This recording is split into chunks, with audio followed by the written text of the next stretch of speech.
Welcome back to Rebel Radio. And at this time, we are going to be having a discussion on the ganja industry. And we have the president of the Ganja Producers Association, Mr. Dickie Crawford. Dickie, how are you? Well, I'm glad to get a call from you, Yes, but I'm also heartbroken. Tina Turner just died today, right? yes. So I'm a little, torn up. And we Oh also man, have better not. we also have out of Westmoreland, Uh-huh. Mr. Andre Cummins. Uh-huh. Andre? Andrew, yeah. Yes, Ras Andrew. Juta. Yes. Ras Juta. Good afternoon, Ras Juta. Yeah, blessed man. And Yes. blessed brother Dick here. Yeah. Yes, man. So as you were Same to saying, you. Dickie, that Tina Turner passed today. Yeah. I Yes. mean, the most I could say of you is that if you have a copy of anything for Tina Turner, the last 30 seconds of the program, we just play it. Yes. Boy, she was something else. That's just, sorry to get carried away, but Tina Turner, better than all the rest. Yes. Yes. So go Yes. ahead, Desmond. Yes. So, gentlemen, what is the latest in the industry? Since the last time we spoke, I know that when we spoke, lots of activities was on the table. What is the latest? Yeah, and as I said then, and I thank you again now because you were one of the people who helped us to get the movement at the time we spoke Yes. and got it, moving in a particular positive direction. So I thank you a lot for that, and I still thank you because what that meant was then that you asked if we were going to go to this meeting. We would meet with the minister because that was at the high point of the ganja coming in from Canada to Jamaica, unknown to us. But we had that meeting um, in Kingston, and then we came out of that meeting with your help and everybody else's with a 6-point plan that we would go further and that it was necessary to do those things. Apart from getting the trading of ganja between various countries, particularly when you have a mutual trading agreement that should be upheld. And other members of the industry had said, time to go full legalization, time to get away with the 2016 or the old time thing that President Nixon had put onto the drug business, because we all know that, and that's the things that have been holding back the industry. So we move forward. We got that meeting. Even President Trudeau from Canada came down here and met with the Prime Minister of Jamaica, and both of them said, yes, it's time to do something positive for ganja. So I think your timing is perfect. It's just about 30 days since we had that last meeting and we're supposed to meet again. In the meantime, the government has made some changes, again, in the industry, the ganja industry, saying that what will happen is that there will be a new Jamaica business gateway. And it has started with 14 points of view. And it will come up later on in 2 years' time, according to Minister, 35 more processes. The point here, Desmond, is that what they're arguing is that the government of Jamaica, having paid scant attention, or certainly not good attention to this industry, now sees a way to try and see if they can get it all going on a technologically advanced gateway. And if that is the case, each member, it is being proposed. I'm not saying we have agreed to it, but each member would then be able to apply for a license, for renewing a license, and different issues without having to join a line and wait forever and ever. Amen. So that is a promise now that we're working towards, and also to finish the 7 points, as I mentioned a while ago, when we had that last big discussion. Okay. Okay. Yes. Russ, what is happening in Westmoreland? Well, nothing have changed where in terms of the legal, as what brother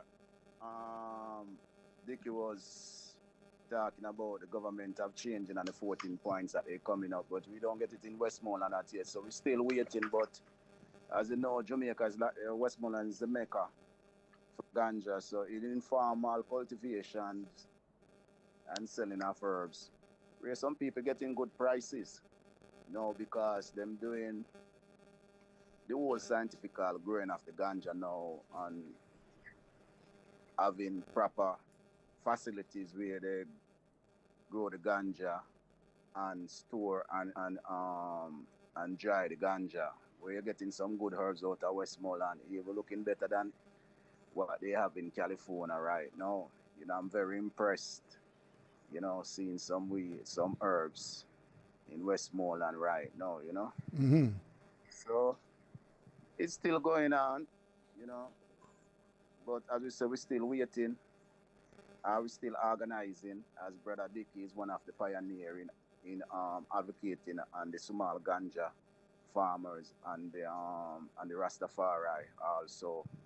He did lots of work, just like the last interview where I had with you. I commended about his efforts, Yes. and his engagement at all times with the governments on the behalf of the people. Mm-hmm. So basically, that's it right now. And also, if you don't know, Brother Paul Burke he just came back from Ghana, and very interesting things that he speak upon. Which I don't saw him yet still, but even in snips that he give us, they still stigmatize ganja in Ghana. Mm-hmm. Even ganja, growing ganja right now in Ghana, you can't grow it in Ghana. Supreme Court affirmed it 5-4 decision, so it's still illegal in Ghana. Yes. Yeah, so which he went there to see the best he could do in even decriminalize ganja, which him have some interest in, and I think my brother Dicky maybe soon collaborate with them gonna release some of the discussion that he had with officials in Ghana soon, in short period. So Oh, most likely, I think maybe Brother Dicky can even elaborate on quite a few things where maybe him have a discussion with Brother Paul Burke too. yes. Dicky, Yeah. Dicky, you will recall, both of you will recall that the minister at one of his last pronouncement spoke about the incorporating 100 and odd small farmers, and he also made an announcement about making it easier for these farmers to operate. Adjustments were supposed to be made to the licensing process. How is that going? How is that going? You recall that? I recall that, Yeah. and that is, boy, perhaps the most important, or certainly one of the most important aspects of where we are and where we have to go, Mm-hmm. and how is it all going to work. Now, Ras Juta said something a while ago, right? Which is the fact that they're producing a good quality herb from Westmoreland at this point in time. And at the same time, we will recall that is what we were famous for in Jamaica all these years. Yes. That we provided and we produce a high quality herb. That's what people flock to go to Negril for. Once upon a time, people would say, no, I'm not going to Jamaica. I'm going to Negril, right? Because that's where the food was and the enjoyment and everything and the good herbs. So we have to be careful then, based upon what was said, that we make sure that we stay with the quality of what we are producing and do even better. Because if we get, so to speak, carried away in a different direction and we uh, create a lesser production, that can only hurt us. And as Rasjuta knows too, in plenty countries right now and locations, particularly in the United States of America, the ganja is not selling because the quality is not that good and it is expensive. So Okay. ironically, there's a market again, a bigger market again for Jamaica, and we must take full advantage of that. And certainly one of the things that we're going to have to do, I can't tell you every item, but I don't even know the item myself, but certainly with Paul and all of us, we're going to have a meeting to ensure that the critical things that the government wants to happen in the industry, we're going to have to play a leading role in making sure these things happen.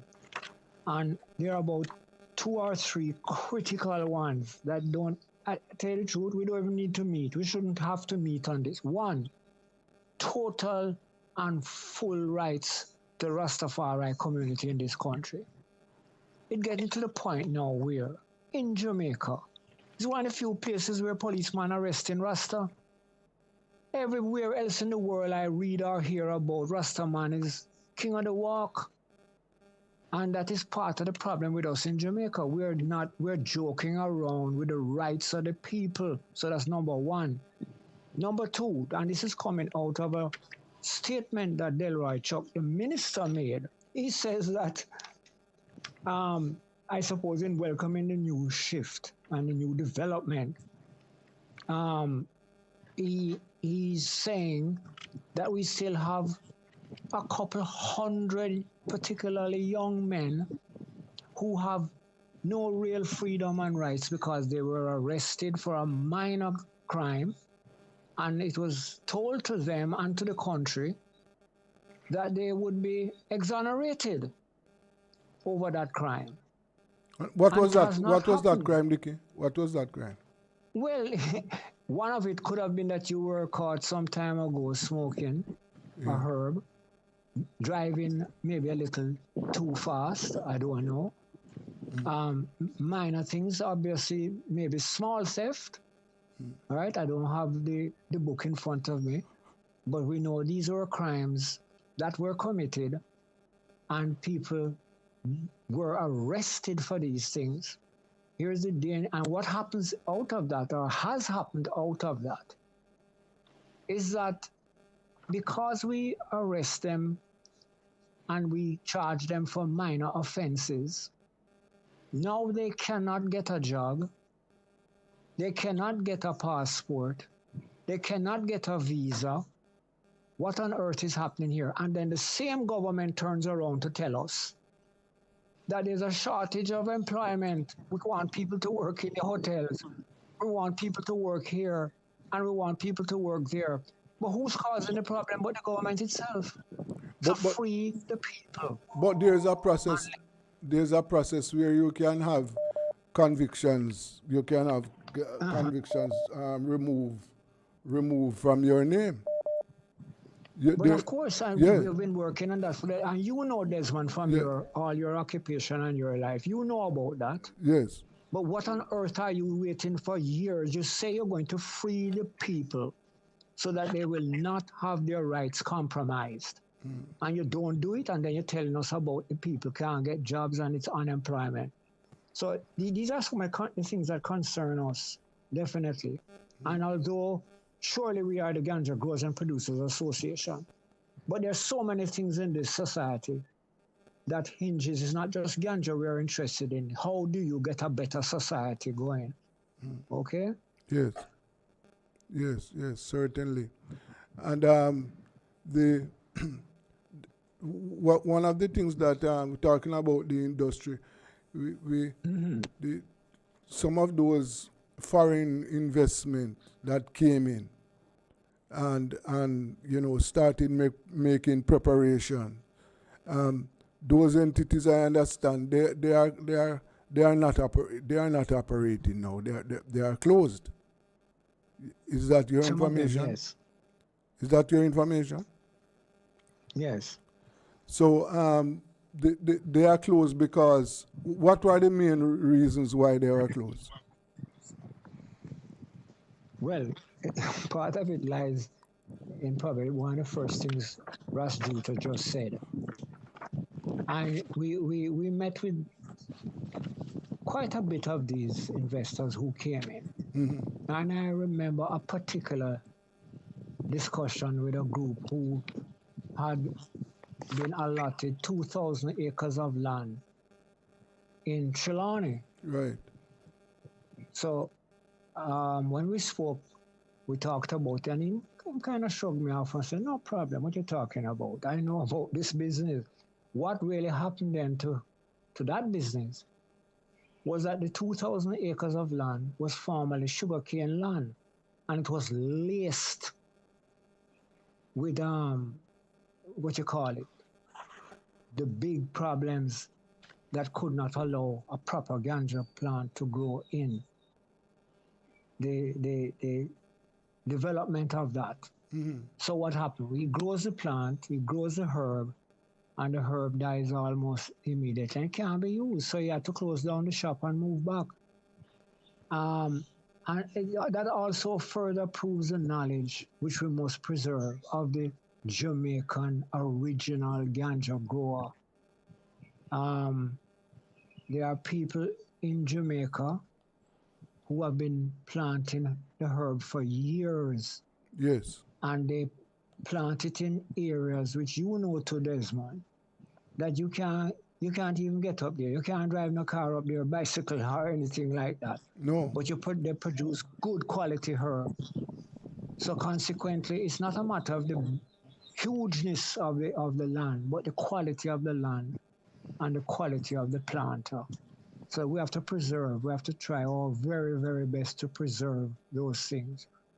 The other little thing I'll just say before Juta comes back in is that those others who came from Canada and then went back, remember Canada had an advantage. They legalized the plant.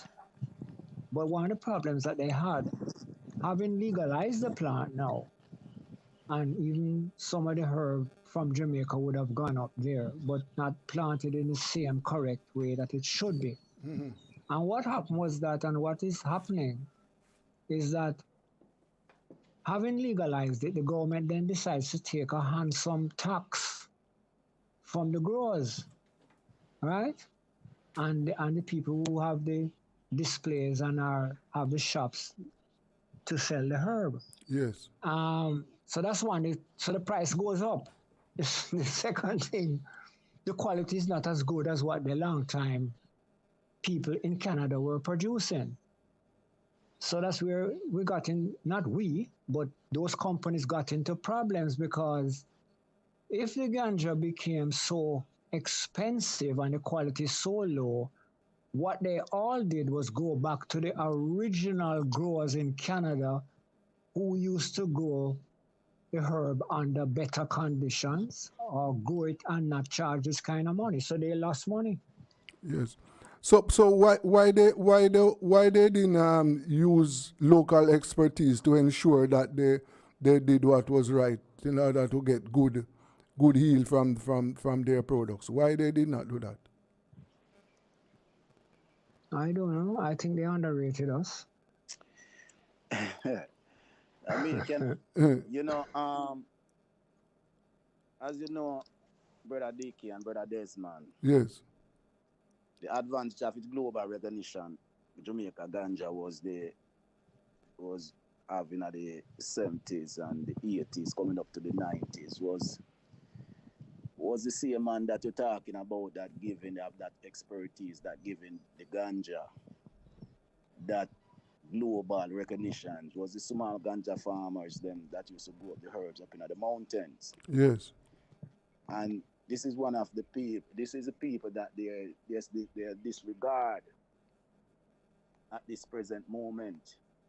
The people who have give such a global recognition to the herbs, they're not thinking about these people, you know. Yes. And that is the problem, because many things that they are saying right now, even in the growing of the ganja. For example, this one where they call where you we used to call it the limb that you just broke off the ganja limb now. A good with some good them times some good tree would I say we've seen at the field Yes. and we break the limbs them and just use the root powder and maybe plant a acre. So you get a one strain of that herbs, where today they call it now. Where they call it now, forgot what them call it, but them bring a different name, but it was the same old traditional way, Yeah. you know. So it just the terms that them use, they're not new to us, them come with scientific terms and say this, but it's the same method which we the small farmer was a pro at it, you know. Mhm. You either call them the technocrats in cultivations, and this is just the small farmers, them are disregard, and that's why the industry not going nowhere. And the opportunity that they have now in Westmoreland, how to grow, and the best herbs is the outdoor growing herbs where the sun itself, is synthesized. That means it communicate with the radiance at the sun and those chemicals inside of the plant, the pigments and them thing the way with the sun give that energy and break it down into that energy and feed the plant and feed the buds and all them thing there, you know.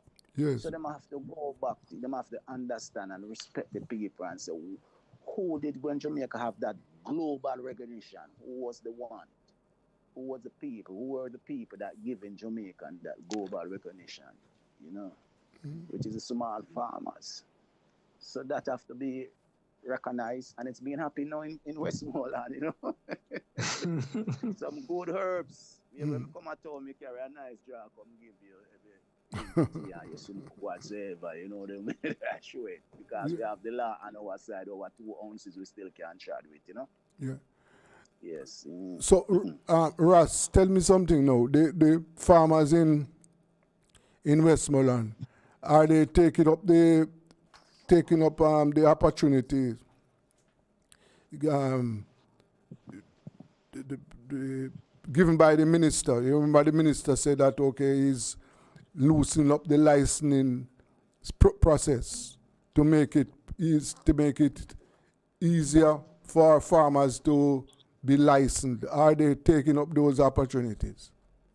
This is not something new we heard about coming from either the governments or the elected of the CLA board, because as brother Dickie Crawford can let you know that there was one called the AD Alternative um, Development Program, Alternative Develop ADP. I said them. The ADP, correct. Yes, ADP. Alternative Development Program, right? And then again, we sat in meetings with the CLA and that and highly discussion and one get excited and said and even the farmers then come up with the next one called the transitional license. You remember that one again, brother Dick? We sit down again Definitely. with a different board and then change the next board. So these are broken promises, not to say that the people no want to take up offers or what is government, but are the government real implement? They kept Mm. conceptualize and they have this vision, but the implementation is where we're not seeing coming forward. So we need that now. yeah. Yeah.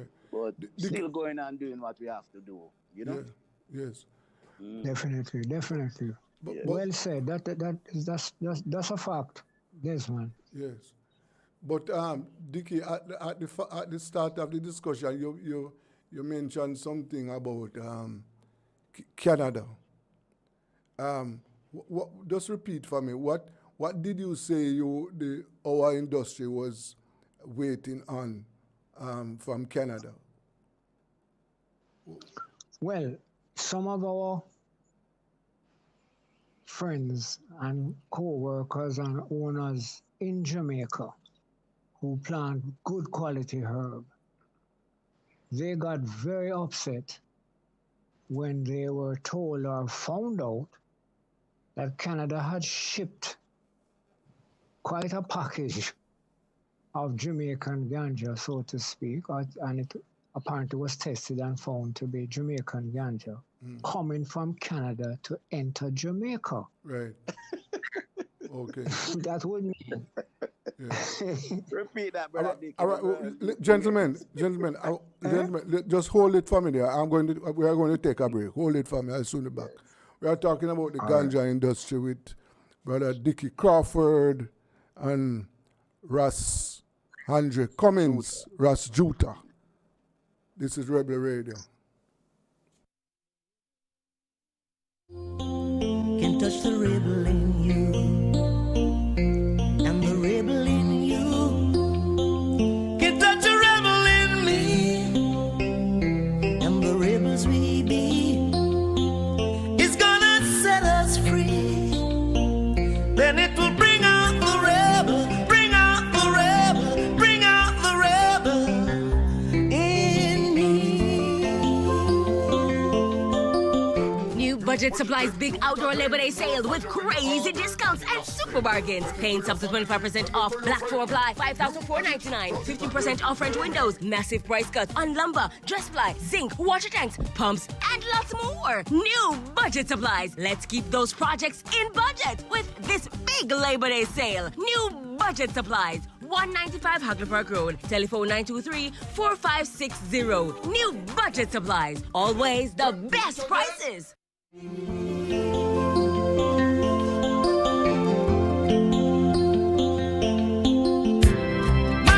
love is deeper than the ocean. Our love is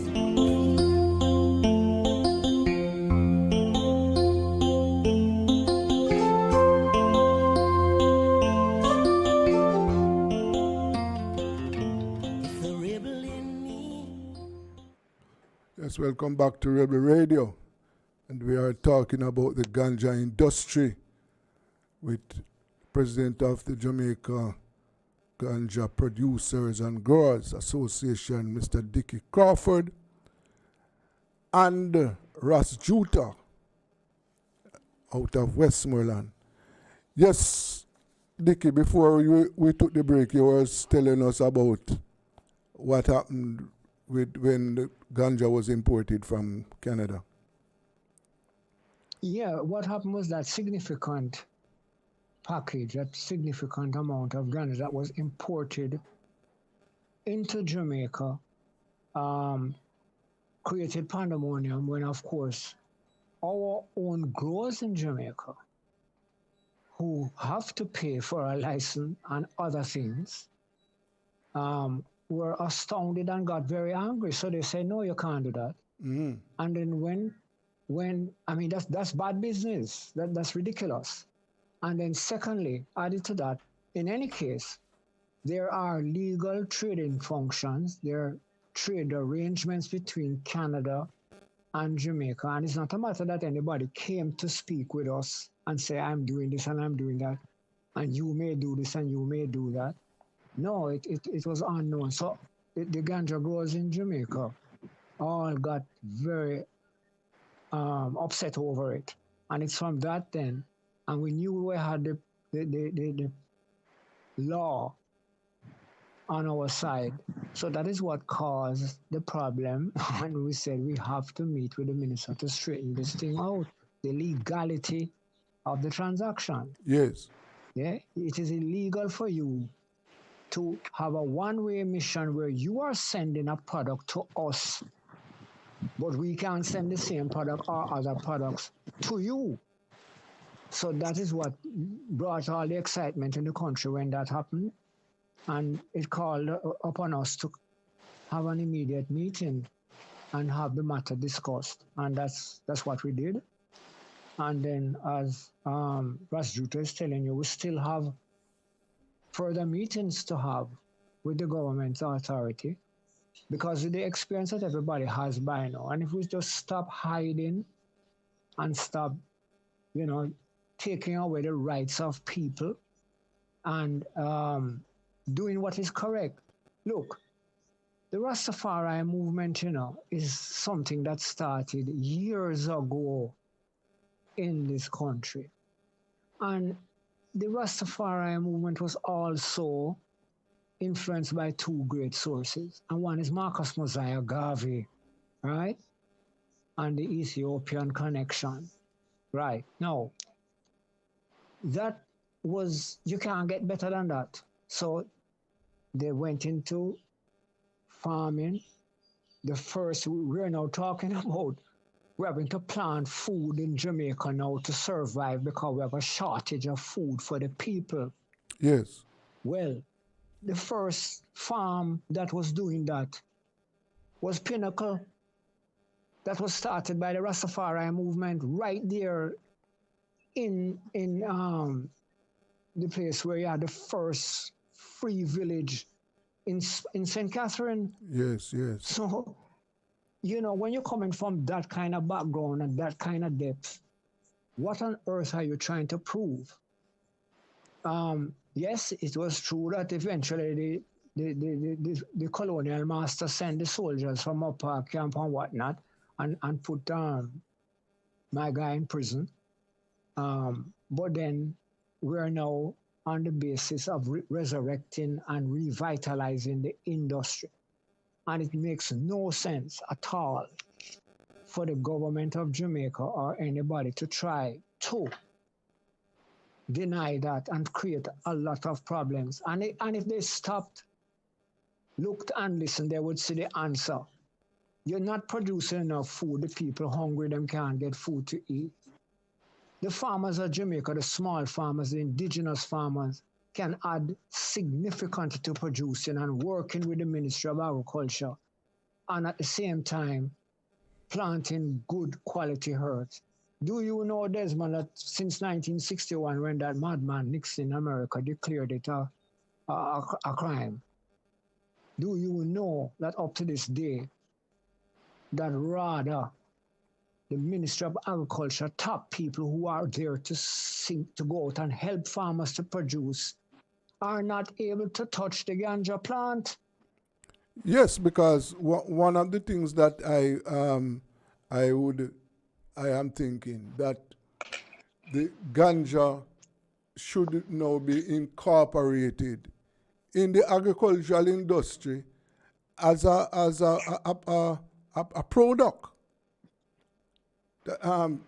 That is where, in other words, ganja is still being treated as a dangerous drug, Yes, whereas correct. it should be treated as an agricultural product.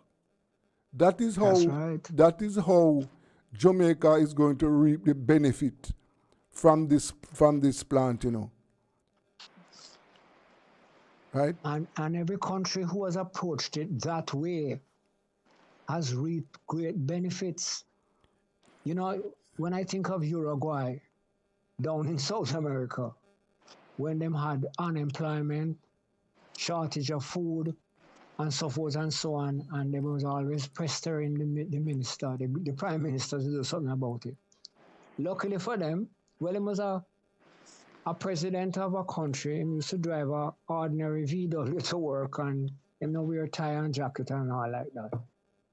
And he gave the land to the people and said, okay, you're going to farm this land, you're going to do what is necessary, you're going to plant it, and we'll find markets for it, and we'll sell the product, and we'll take a percentage of that income from you for the country. Today, Uruguay exports millions of dollars of ganja to Germany. Yes. And they are feeding the Uruguayan people at the same time. Yeah. So this is not a joke business we're talking about here. This is how it works in other countries successfully. No, and this is how it has to go and work in other countries. Listen, in Antigua and Barbuda, you know, is the Rastafari run the entire ganja business down there, you know. Yes. Entire, and it's the same principle. You grow it, you do that, you do this, and the government will take a percentage of the profits to help run the country. And the head of the ganja farm in Antigua and Barbuda is a Rastafari who is the official representative of Antigua and Barbuda at the United Nations. So you see, sorry to say it this way, but our politicians are in a different world. They don't understand what is happening around them. Yeah.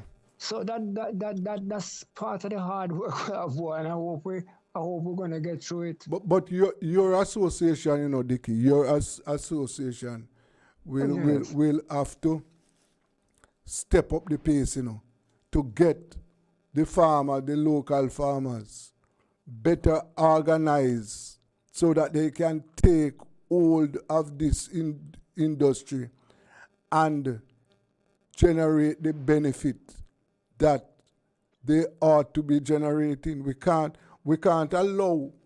You see, yes, the lawmakers, the legislators, they make the laws, but we cannot leave everything to them, and in other words, we don't expect them to move this industry along in the way that it ought to be done. You know, the farmers will have to No. take more interest in it. Well, definitely that's part of the revitalization coming up, and surprisingly and happily, quite a number of our growers here in Jamaica who have license and everything. So in a sense, they do have all of that, Yeah. but they are now definitely arguing for much better development. And let us stop wasting time, because you know you can't be knocking down people. You can't be grabbing up people and arresting them. And there's no grounds for it, you know, because every Jamaican over 18 years of age to start with is allowed to carry 2 ounces of herb.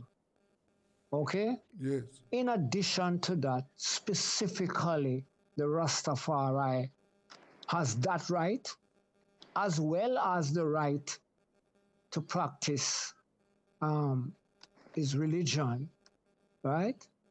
By using the religious strategy and forms of the Rastafari movement. Yeah. And I just have to talk it out straight. Some of the people, whether they are police or whatever it is, don't seem to understand that. No. We got some of the police officers to come and join us, you know. Yes.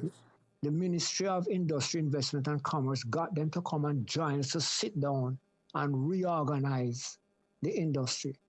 And after a while, they don't come to the meetings, or they don't want to come to the meetings. Yes. But we can't stop them from that, but they can't stop us from what is correct either. It don't make any sense at all. No, so hold on. And how can you? Dickie, explain this to me. You mentioned, you said this twice already. Is there a from the security forces now? Are you saying that Is there a- Rastafarians, have they been targeted by the security forces? Yes, I've gotten the phone calls, and I've gotten them from people at different places. For what I don't know, but you know, people are different. I don't know what the real reason is, but I can't sit there and tell you it has not happened. How would I know unless somebody tell me? Yes, Brother Dix, I was in the street.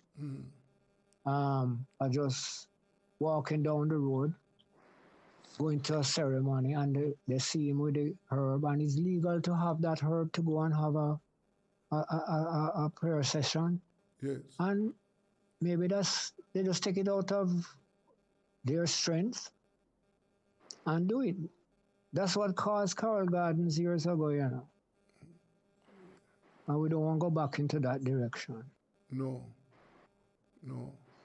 So I wasn't aware that Rastafarians are being targeted at all. Ras. Yes, I. No, Yeah, man. Even are you aware of Bob this? Marley. Yeah, man. Even the Bob Marley, a big thing with the Bob Marley beach, too. You know, it was a national news where they went by Bob Marley Beach and even lock up some elders take them to the Morant Bay police stations and all them things. Big national news, man. You know, if you No, come to no, but Asia, them a police and them- no. Why were they? What I am trying to find out, if you are aware that Rastafarians are being targeted, I mean, for having ganja in their possession. No, stop. Maybe it will be as what Brother Dickie Crawford said. You know, he got called where they will still harass you if you don't know that you know you have the rights as a Rasta. Your sacraments say you have the right. You have some herbs on your still, because you know some police are still ignorant to even the law or even to the facts that what taking place, because them said that them don't even aware.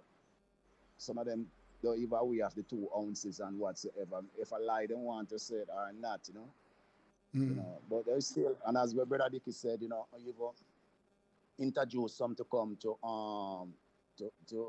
educate them, you know, what is just within the Rastafari communities. Them come and them not interested, you know, because no one want to really learn. I didn't know the importance of ganja. But I think Brother Dickie have something can say upon something, because I saw him make a post sometime ago when he met with the Grada project. You remember that, brother? If you reflect your mind, brother. Yes, yes, yes, I Grada remember it. project. Yeah, I think you want to reflect the burden what the people them said about Jamaican government, because you talk about have been weak and stupid. Yeah. Yeah, we can reflect your mind, brother Dickie. The Grada project. Yeah, what happened was that earlier on, yeah, it was known as a Grada project. A number of high-level banking people came to Jamaica because the industry was opening up, had just started. And what their argument was, because from day one they were saying that for your ganja industry to survive and move forward, right, you need to have a banking relationship, because the bankers had this negative position that they don't want any kind of disruption going through what is called the bankers situation, right? Yes. So they came to Jamaica because they had been to other countries and spoke with us, and we had meetings. Paul Burke and myself sat with these people quite a few times, and they said we can do it, and they showed us how, when, amounts of money, everything like that, Okay. right? Yes. So, but for whatever reason, it never materialized. Okay. Some people might argue, were they people who were, what should I say, suspicious people? And therefore, maybe that's why the government had no interest in it. But how can a government shut down something like that when the government is 10 times more powerful than the 2 or 3 or 4 investors who come in to look at the banking system and show Jamaica how to get involved in it? Yeah. So they got very turned off and decided they would go. They didn't see a future for us there. Okay.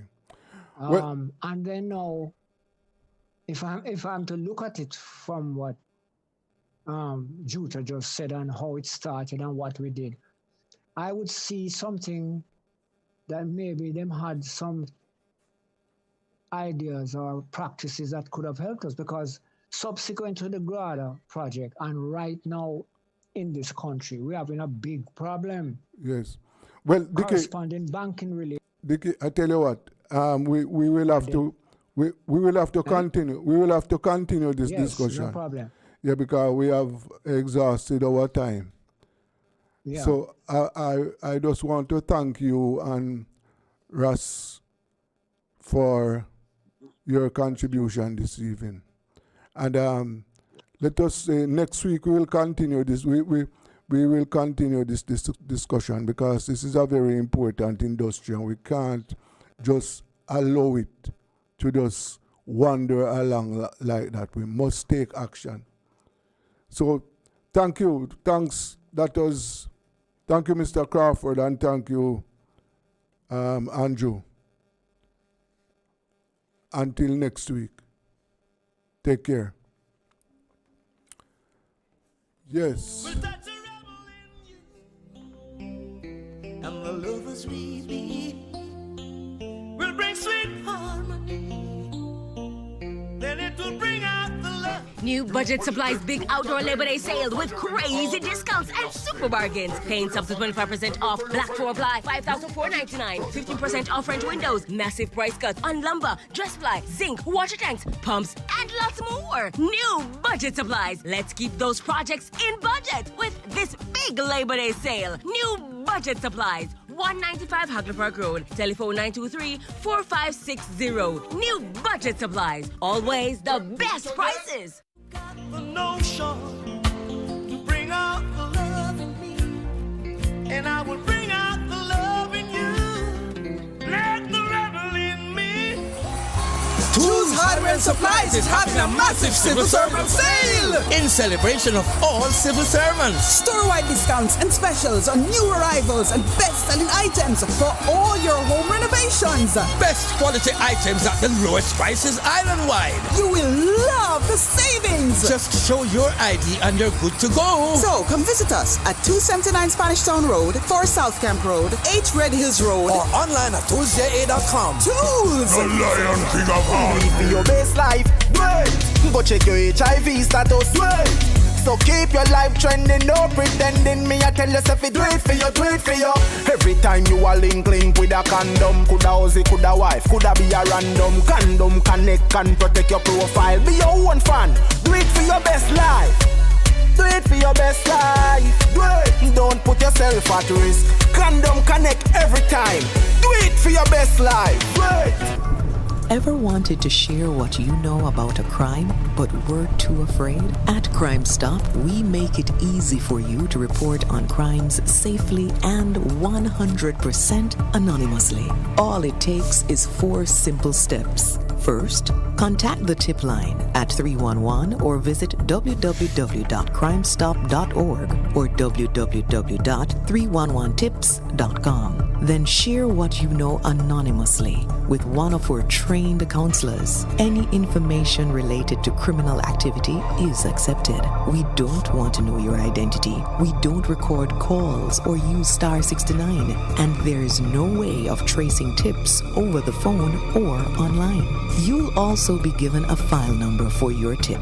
Next, track the progress of your tip by calling our tip line at 311 and quoting your file number. Finally, if your tip leads to success, you will be eligible for a cash reward. Rewards will be paid out upon request through a trusted disbursement agency with verification process to ensure that your identity remains hidden. Share what you know anonymously. Contact Crime Stop today. Jamaica. Best decision ever. Feel the sand between your toes and the gentle waves of the sea on your skin. Feel the warm Jamaican breeze lift your spirits and nourish your soul. Escape to exactly what makes your heart beat. You will love every moment. Jamaica, heartbeat of the world. Let's go.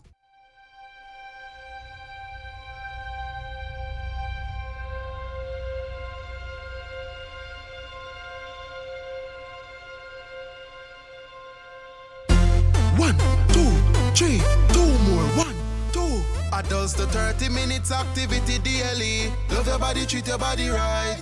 Vegetables, make sure you eat plenty. Children do 60 minutes activity daily. Drink some water when you feel thirsty. Cut down dessert and have a smoothie. Jamaicans, love your body, treat your body right.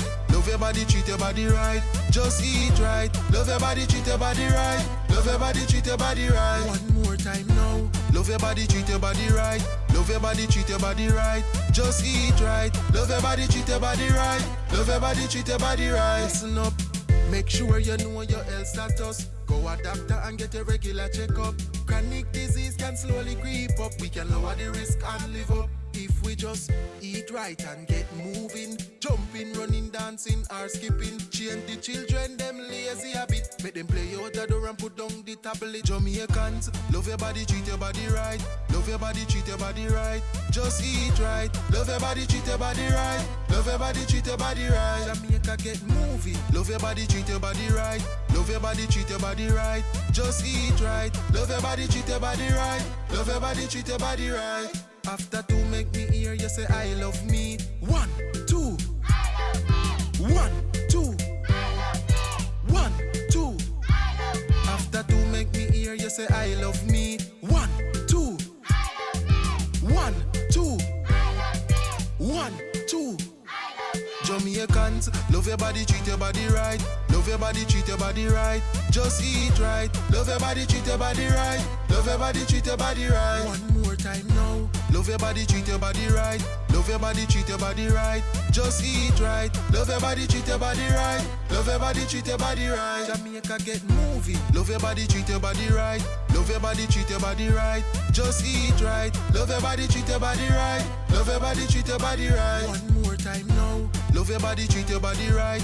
Love your body, treat your body right. Just eat right. Love your body, treat your body right. Love your body, treat your body right. Listen up. Love your body, treat your body right. Love your body, treat your body right.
Ever wanted to share what you know about a crime but were too afraid? At Crime Stop, we make it easy for you to report on crimes safely and 100% anonymously. All it takes is 4 simple steps. First, contact the tip line at 311 or visit www.crimestop.org or www.311tips.com. Then share what you know anonymously with one of our trained counselors. Any information related to criminal activity is accepted. We don't want to know your identity. We don't record calls or use star 69. And there is no way of tracing tips over the phone or online. You'll also be given a file number for your tip. Next, track the progress of your tip by calling our tip line at 311 and quoting your file number. Finally, if your tip leads to success, you will be eligible for a cash reward. Rewards will be paid out upon request through a trusted disbursement agency with verification process to ensure that your identity remains hidden. Share what you know anonymously. Contact Crime Stop today. Ooh, yeah.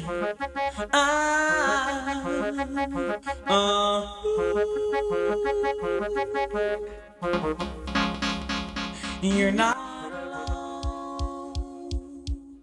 No, no, no, no. I know it's gonna hurt your heart again.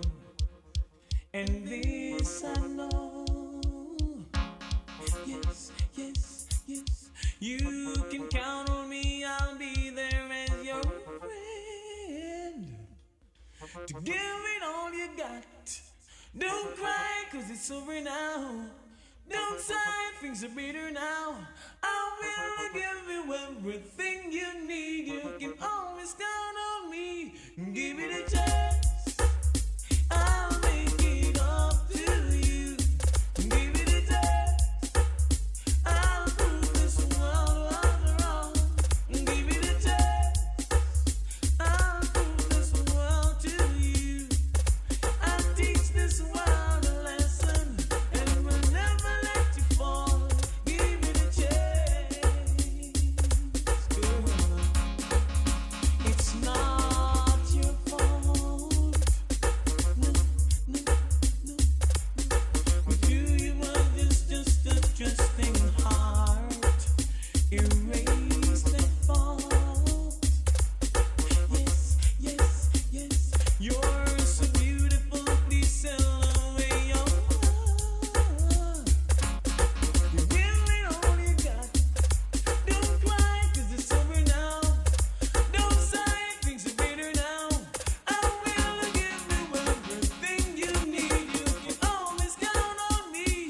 Give it a chance. I'll make it up to you. Give it a chance. I'll prove this world was wrong.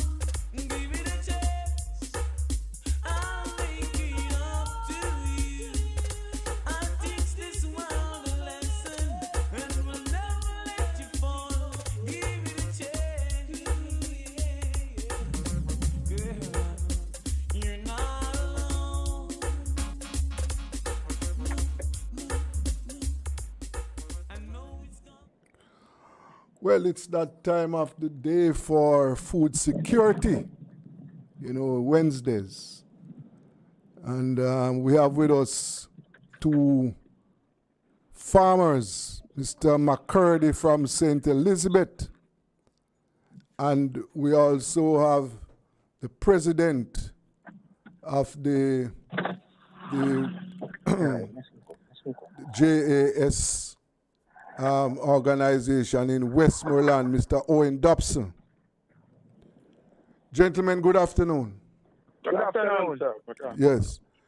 So, gentlemen, tell me what is happening in the farming community right now. Mr. Dobson, what is happening in Westmoreland? Well, over in Westmoreland right now, I think good things is going on. We'll be having an agricultural show Sunday coming. The Westmoreland Agricultural Show to highlight the farmers and to let them come out with their produce and let the public see what we are doing in Westmoreland. Yes. The team is the team is eat smart, grow smart, youth driven, agricultural breakthrough. Yeah, and we are mainly focusing on the youth. Because personally, when we look at what is happening in agriculture, we see that there is a big problem where the youth isn't gravitating fast enough to agriculture. And it is a big fear being on the ground and seeing what's happening. I personally believe that one of the things we must be more business-like when it comes to agriculture. We must take agriculture as a business and just don't look at agriculture as just mainly farming. We must do it as a business and try and capitalize on most of the export market and see to it that we can leave out some of the import market. Okay. Yes. Yes. Mr. McCurdy. Mr. McCurdy. Yes, sir. Good afternoon. Good afternoon. How are you surviving in St. Elizabeth? I know the drought, but you have been getting rains now?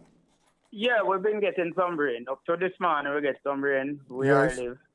And we've been getting rain the past 3 weeks, off and on, but can live off of it. As you know, I still have irrigation in my area. Melon coming now and no market for it right about now. Wow. Yep. Yes. I have about 10,000 weight of melon I have right now. No, everybody I check. And that is the problem in our field, in our agriculture sector. Marketing. That is the trouble. Marketing. When as they come in, so everybody is. They have our few people have, and it just can add up to get itself move on to different heights. That is the problem of we years and years and years, and it continues. Yes, but don't you think that you need to take a look? I mean, the farmers need to take a look at how they are planting, because it would appear as if right now is that many farmers. Because I was talking to another of your colleague down in St. Elizabeth, and also that came up too. That came up that they were having a glut right now with melons. Yeah. So don't you think there might be some need to take a look at how it is planted, how your people plant? In other words, everybody should be planting the same crop at the same time. Yeah, but am that I is making the problem. sense? You don't have anybody who will market the thing to say, all right, 20 plant this month, 20 next month. There is nobody. Everybody and them one setting them space, doing whatever. So you end up 100 farmer plant the same every week. How much? Oh. You understand? Yes. So that is the problem that you're having at the moment. Yes. So there's. Could I come in there? Yes, of course. Man, you can come in and ask me the question. Sometimes I believe, because even in Westmoreland, I think we have the same market in some crops. You might find the chart this week, and everybody here say melon not going to melon now because melon short, and everybody just jump in a hit and just plant. Yeah. Without even thinking, where are we going to get some market? If all of us plant, how are we going to sell it? You know? Yes, so well, sometimes that happens, but I personally I always plant it when it's cheap. To be honest, I always try to plant it when it's cheap, and it was selling coming up to last week, and from that it just pop off its neck again, back way again. So because even the other day, cabbage was like $250 a pound in the field. Yeah. No. Quick time now it gone back down to $100 a pound in the field now. Yeah. So it is a major problem where we don't structure our thing properly as Jamaicans. We just look at farming that things short, so we are going to do it. And so we have. Well, I don't ever say things short at times, you know. Where if we have a market to carry go somewhere, go to where them somebody put in a cold storage in another. Well, that is what I was gonna say. Yeah, buy it and put it in a cold storage. It's not just sell it right away, but we need right away, exactly. We need to find ways of how we can. We need to find ways of how we can put it together and make sure exactly. that we can. Well, maybe we're not even on farm now. We are making juice and preserve it, but have areas where we can store it. Store it is a problem. Store it because storage is a major problem facing Jamaica in many of the crops. Partly every crop you can think many of the crops, maybe 75% of the crops. Exactly. When you look at the United States, how they structure for them thing that them can a 2-3 year time then can sell the same bird product. Come here, come sell us. You understand? Yes. So it's a major problem. And look at watermelon and mango is on the ground up here now. Just nobody no want it. We could have pick up and wash off and mix with the melon and make some juice. Not only mango, because I was going to come with that. We are talking about guava. Exactly. We are talking about Ethiopian apple. Yeah. And if we don't look sharp, we import some of these things. Every whole of them, we import them in juice and in this and that and terra. And I see them we have here. Because we have them and we make them go to waste. And something so strong. You know? So, gentlemen, gentlemen, from the JAS level, I think I see where there is a need now for some more organization, where the farmers need to organize themselves, and by doing that, they can first of all, decide how to plant. And then the second thing is organize themselves. And this is where I think the JAS has a role to play. Well, yes. I would endorse what you have said. Yeah. And we are out there. We are out there. But sometimes we run into a lot of difficulties because some of the farmers, they're not willing to listen. Yes. They're not willing to listen. And, you know, it really bothers me because, honestly, I am the second vice president nationally. I'm not just the president of Westmoreland. I'm the second vice president nationally. Yes. And when I take a keen look at the war between Russia and Ukraine. And when I look at the war between Russia and Ukraine, it teaches me something. Yes. Because I'm also a pig farmer. And when we look at how many grains we were short of, and we were one of this time we were having problem with the pig feed. Mm-hmm. I said if it's only two countries at war and the rest of the world in a trouble. They're in a trouble. What was the rest of the world doing? And what are we doing that should, in case Russia and Ukraine no stop war, we can survive? Yeah. You know, so yes. it really bothers me. Yes, they have to bother everybody. And that is where we need a major food security plan. That is where we need both all the various commodity boards and all the business sector and all of these things, the government, everybody to come together and knock it to really make sure that we have a proper restructuring of the agricultural society and make sure that we do the right thing so we can have this, we can sustain ourselves in a meaningful way. Yes.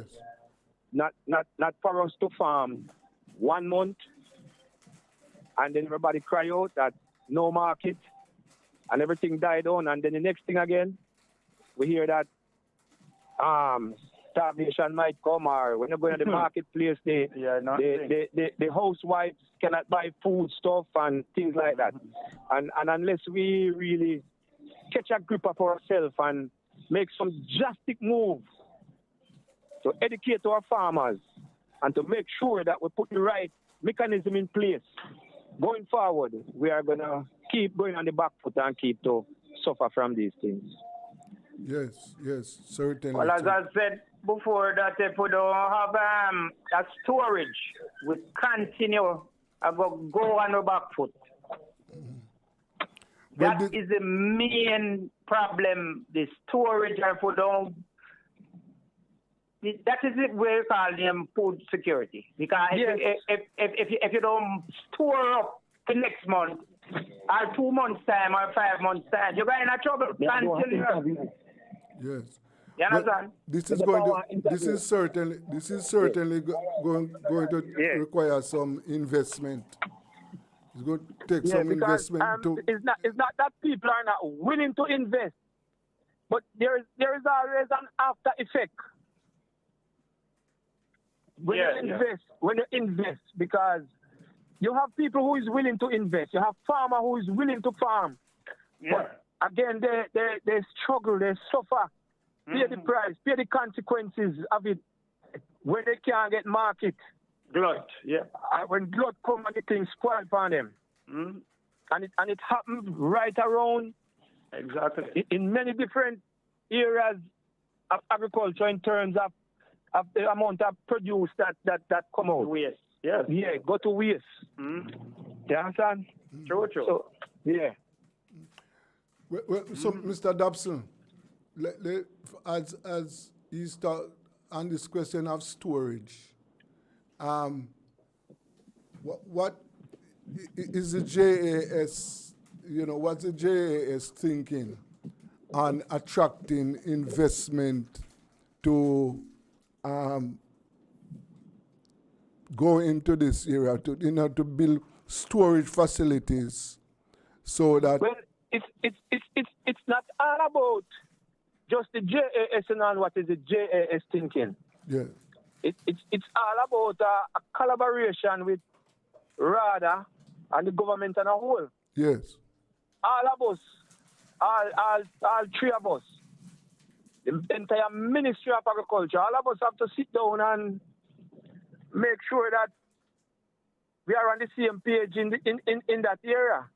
Because it cannot be just JAS alone. Yes, JAS have a role to play, but the leading people in it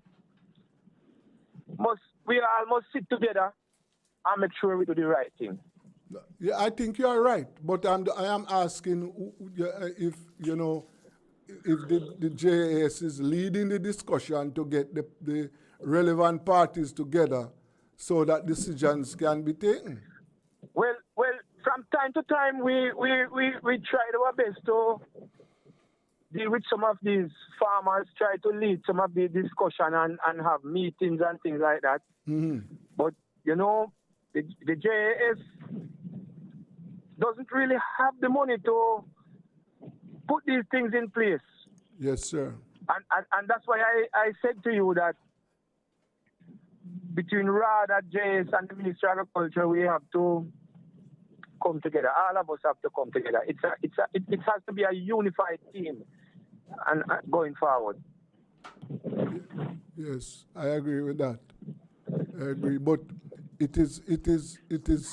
I have no doubt that, well, Mr. McCurdy, the farmers have seen it, and therefore it must be part of the thinking in the farming community as to how they are going to agitate, how they are going to bring. I might be wrong, but I thought that I think about a month or two ago there was when we were having some glut. The Minister of Agriculture came up with a plan with some storage facility to assist some farmers, which was the right way to go. Very good vision. Because as the word of God said, where is no vision, the people perish. Yes, sir. And also I add to it and said, where there is vision and it is poorly executed, the people still perish. Yes. You know, so many times we have the vision, but it is poorly executed and it leaves us in a situation where it backfire on us. Yes. So we have to execute right. Definitely. And for example, the as it relates to the farmers in St. Elizabeth and elsewhere who are having these perennial problems, annual problems. We're talking about drought. True, because right? as we know them as the bread basket. Yes. We need to pay a lot of attention to the bread basket parish. Right. So they are the bread basket and they are feeding the nation. Right. From all angles, from all aspects, so we need to pay attention to them. So this project that the government has implemented to put water, that big project in St. Elizabeth there, I think that is going to assist. Yes, that's a good vision again. Yes. But listen this now. We follow up now with that when it comes to the produce. Because now that we have water and we can produce a lot, we need to know what we're going to do with the produce now. That when the glut come, how we handle it. Mm-hmm. Well, you understand that? Yes. Because if drought is a problem and you get water, then once you get water, there's going to be a lot of produce. Yes. And therefore, that is where the marketing aspect of right. that will have to take priority. Right. Right. So what the what water is available now, when the project is finished, and therefore what we are talking about, this glut, we will have to find a way how to deal with that, and that is one way of to make sure that the goods are available and market is available for them. Right. I think we're going to have to try our best to capitalize on the tourist industry. Yes. I was coming to that now because we have to try our best to capitalize on it. Make sure that we're breaking the tourism chain and the tourist industry can help the farmers to get rid of the food thing.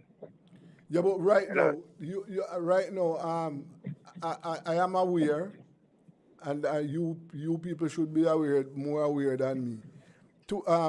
Farmers, the tourism industry is buying products from farmers. Yes. So what and also, well, tell me about that. Are you having? When I am aware and I listen to the minister. I listen to the minister Edmund Bartlett, and he emphasizes on that the tourism will in his sector will make sure that they help the farmers to get rid of the food, the produce. Yeah. But what I think I'm saying in it is that I don't know how there's tourists here, but maybe the hotel industry, they have to try and help us if they can, in the sense that they will take some of the things and store it, that when tough time come, they have it for themselves too.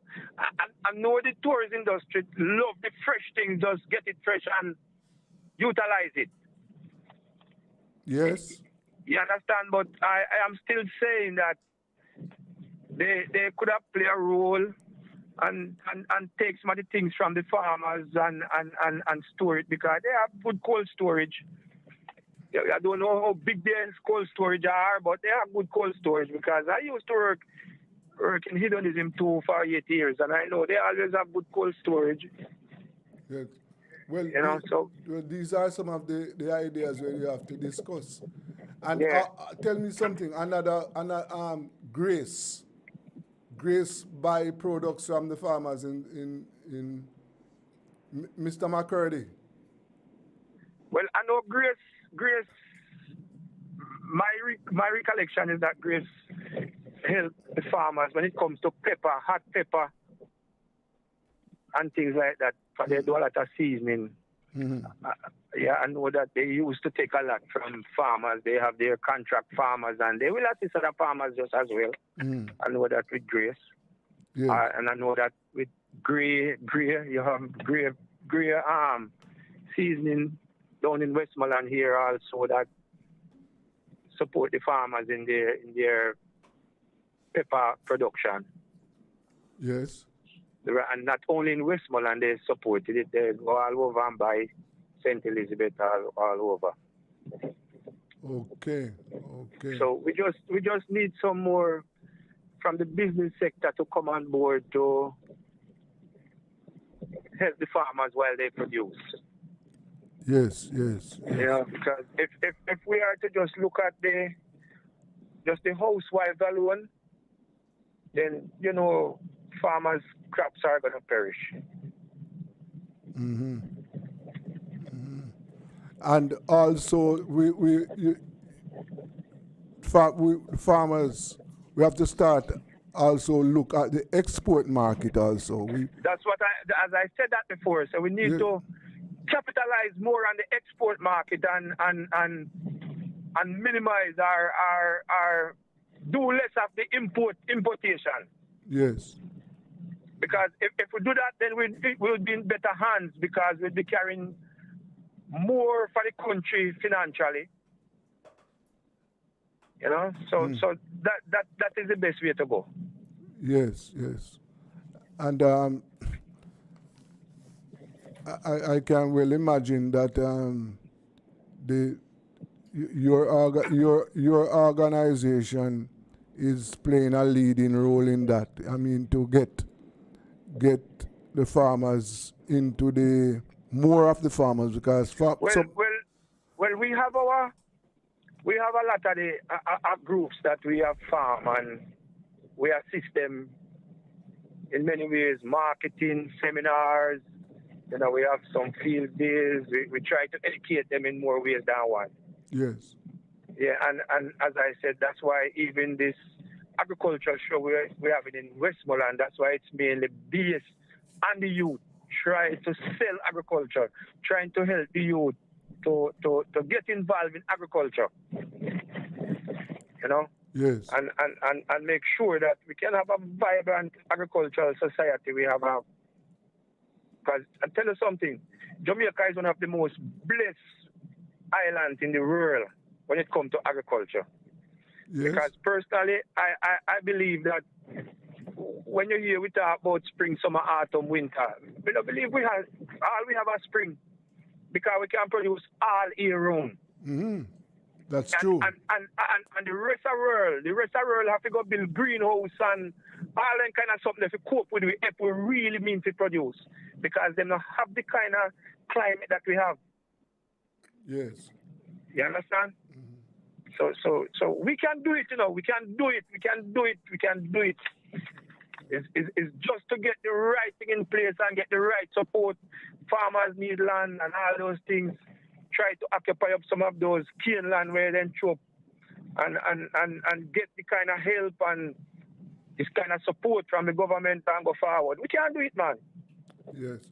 And the question of land, how is that process going? No, and the question of land, access to land, how is that? Do you your farmers in Westmoreland, they are having problems accessing land? Well, yes. Some have land, some don't. Majority of our farmers they use up the maras.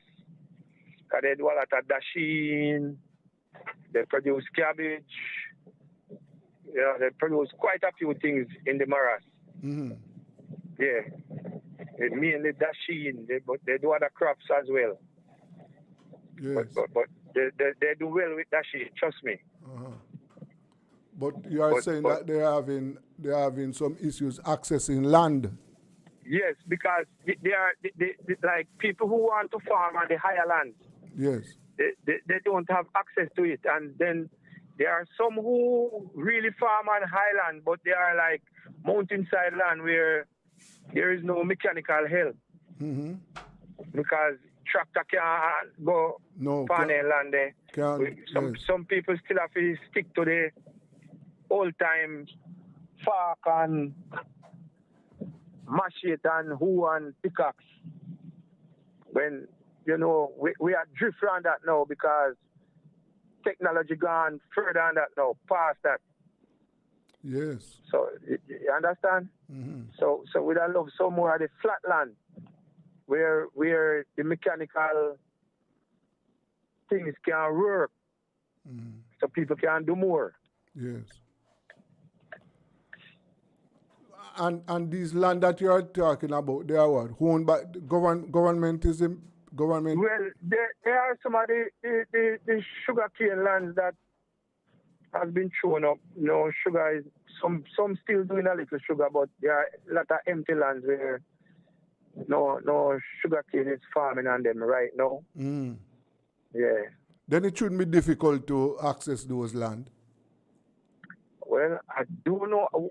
I did spoke one time to Minister Hutchison when he was around, and he told me that there was some plans, but he was transferred from the agricultural side, and I haven't heard anything again about it. Yeah, because I said if it's government land, then it shouldn't be all that difficult to access it at all. Well, it shouldn't be, but I personally am not really encouraging anyone to just go capture all land. So I'm not talking about capturing. Yeah, I'm not doing that. So no, I am not talking about capturing either. We just have to wait on the relevant authority to step in and to do the right thing. So we are still. I spoke with the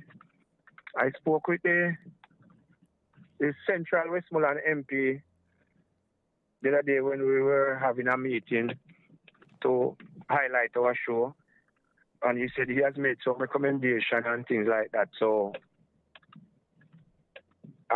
he told me that in that era up by, I think it's Shrewsbury area or somewhere around there, that some people must have gotten some already, and they are doing what they can do for others to get some more. Okay. So I am keeping my finger crossed and see if things will materialize and they will come further west, like on the Millsmere side or Albany side, those areas, the Frome side and a whole. And some other people will access some of these land to farm. Okay. Another big issue that I know plaguing the farmers is predial larceny. Man. How is that going in Westmoreland? That is something that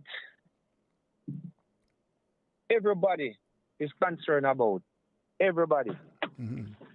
And it is not just a government issue to solve it, but it is also us as farmers to really make sure that we can collaborate together and try to get this thing out of the way. Because trust me, it is plaguing a lot of people. It plagues the pig farmer, it plagues the cow farmer, it plagues the goat farmer. In terms of small ruminant, it plagues those who do crops. Yes. Planting, banana. It plagues a lot of people. Trust me. And every day you hear people cry. Yes. Every day you hear people cry. Mm-hmm. Like down where I'm at in Westmoreland, you have some goat farmer and they will just go to feed out them goat and man just go up in car and just take with the animal and gone. And I mean in a broad day. No. You understand? Yes. So that is unacceptable. Predial larceny is really, really a worrisome thing in Jamaica. know. Yes, and this is Highland wide, you know, Mr. Yes. Yes, it is Highland wide. Yes. All the farmers that I have spoken to Yes. across Jamaica, they are having that problem. They are having problem with pre-dry larceny, right? And I know the security, the police is assisting, but as you said, farmers will have to pool efforts. Yeah, we will have to be our brother's keeper. Yes. I mean, it is scary and frightful at times because nobody wants to lose their life. No, sir. You understand? Mm-hmm. But at the same time, we have to be our brother's keeper. Yes. Me watch your back, you watch me back. Once we are farmer. Mm-hmm. Because, tell you this, you know, the criminal watch him under the back, you know. So, of course. They work. Yeah, man. They are working together. Yes, man. Yes. They are a true team. So we as farmers now need to watch our one another back. We need to be our brother's keeper. You know, it can't be that we just say, boy, I'm in trouble, you know, so I'm in a business. Field day they come to. Certainly, sir. Certainly. Field day they go, of course, field day I come to. So when me watch you cry, he might go watch me cry one day too. Mm-hmm. Yes. So, yeah. And it's a major problem, and I think the government is putting a lot of things in place with the police and things like that, because the receipt book play a role, and I hope that people will gravitate to it more and make sure they use up their receipt. You know? Yes. Because it cannot be. It cannot be. So the show coming up on Saturday, where it will Sunday. be? Where The show will be at Manning's School. Yes. It started at 10. The keynote speaker is the Minister of Agriculture. Mm-hmm. Yeah. The new Minister of Agriculture. Well, I'm not certain yet if it is the new one, because I don't think, I'm not certain if he will be taking over right away until the first. I'm trying to find out. The first or next month or something. I don't know. Yeah, but I'm not certain about that. Yeah. Okay. But I know the Mr. Charles has confirmed that he will be coming to the show. Mm-hmm. And children are free. All the school children, all youngsters, because we got most of the school in the parish on board. Yes. Yes, and they will be coming out, you know. Some of them will display their things. We have the 4-H club. We have everybody. Mm-hmm. You know? And farmers get an opportunity to show off, to exhibit to their show goods. off their animals, both Yes. cows and goats and flowers and everything. Yes. Everything, all the cultivation. Uh-huh. Yeah, all the groups in the parish, most of the groups in the parish will be putting up their display. Yes. And RADA is playing a key role when it comes to the farmers market. They are the one who oversee that part of it. Mm-hmm. Yeah. And they are the one who is going to do the centerpiece for the show. Right. So RADA is fully on board with us. We work together, we collaborate together, and we are expecting to have a good show. The first show that has ever kept in Jamaica, to my recollection, is I has kept at Froome in Westmoreland. And it moved from Froome to Denby. And you can see the Denby show now. Yes. So we want to keep the show and let it be an annual one. Mm-hmm. And try our best to promote our youngsters. Try our best to promote agriculture. Yes. Try our best to get our people to be involved in agriculture and involved as a business. Mm-hmm. So the household or the family or whatever who get involved, they can survive from it. Right. Because as listening to my brother, they know we don't want to go through this thing over and over, where every time you produce the things, you hear say a glut.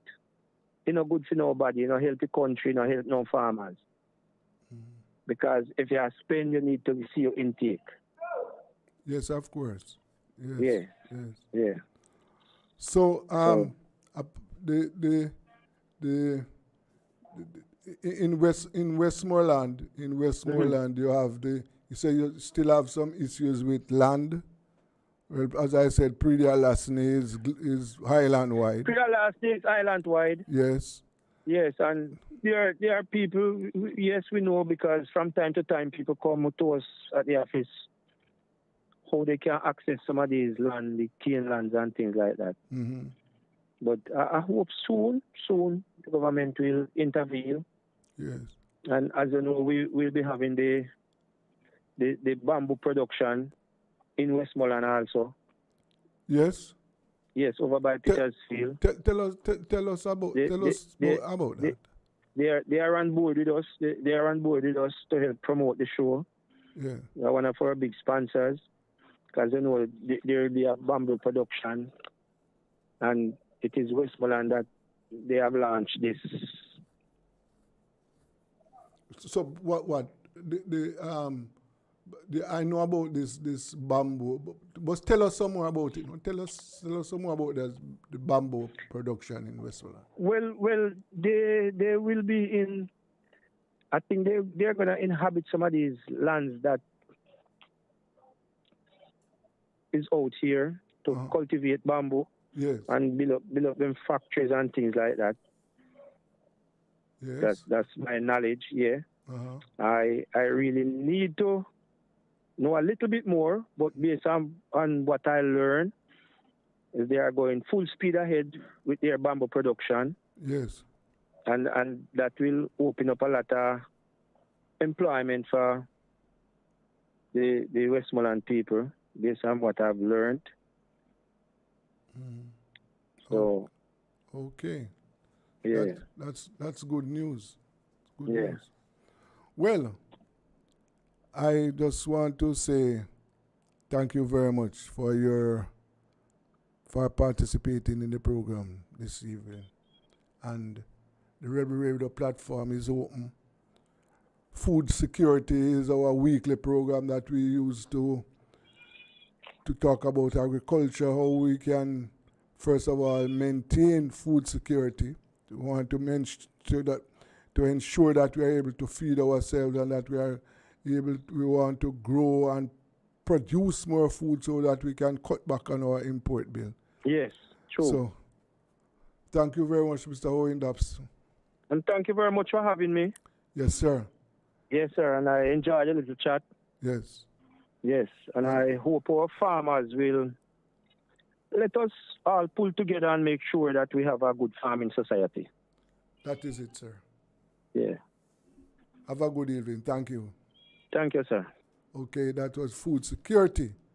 And we had Mr. Owen Dobbs and Mr. McCurdy, two of our farmers who are helping to provide us with food. Well, let us take a break. This is Rebel Radio.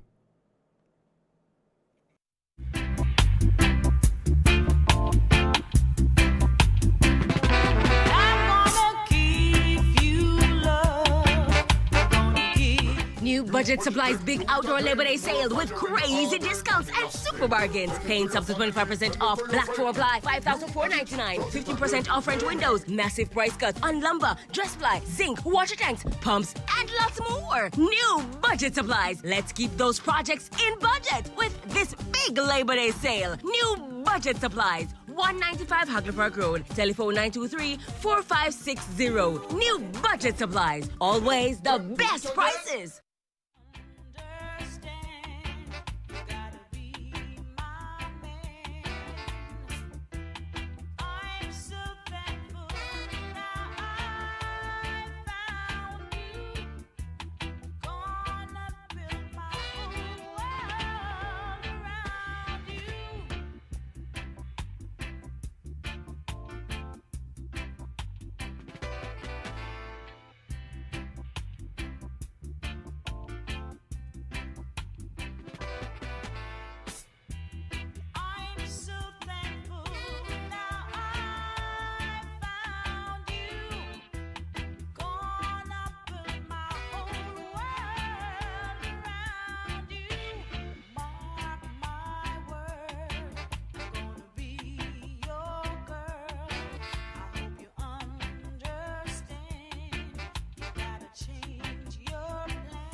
I bring love come to town, yeah.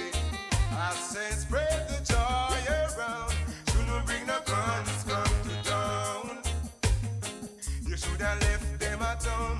Should have bring love come, yeah. Spread the joy around, yeah. Prove some proving. The reason I don't know it. The wrong road them choosing. Them not go like when the negative will grow. No, you claim say you better than me, but I've got good things to do, yeah. You better let go of a negativity. You not go like what the badness do you. Shouldn't bring no guns come to town. Let love spread around. Don't bring no guns come to town, yeah. You will shoot your whole self down. Now bring no guns come to town. You should have left them at home. Should have bring love come, bring love come.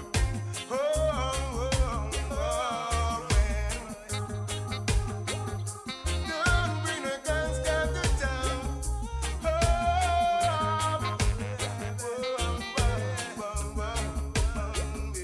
hey.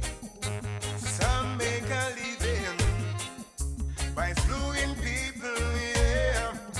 But when for them time come, them crying, put them locked in evil, yeah. Who is gonna help you out after all you have done, yeah? You used to make people cry every day, but now for your crying time come. Now bring no guns come to town. You should have left them at home. Should have bring love come to town, yeah. I've said spread the joy around. Do not bring no guns come to town. Let love spread around. Should have bring love come, bring love come. Whoa,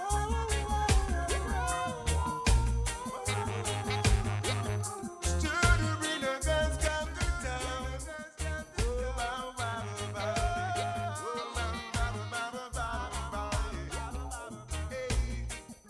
Don't folks down your brothers. He won't reach nowhere, boy. No intimidation. Time to show that you care. See Rastafari's friendly. He's the omnipotent one. Don't let them bad influence with them nuclears and violence. Do not bring no guns come to town. You should have left them at home.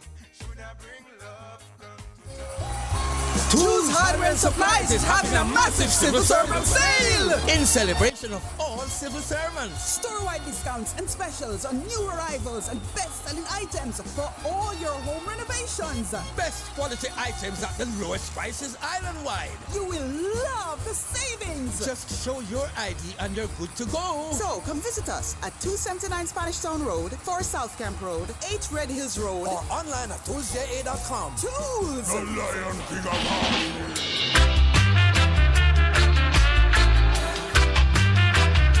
A message of love again. Me said a message of love again. Why?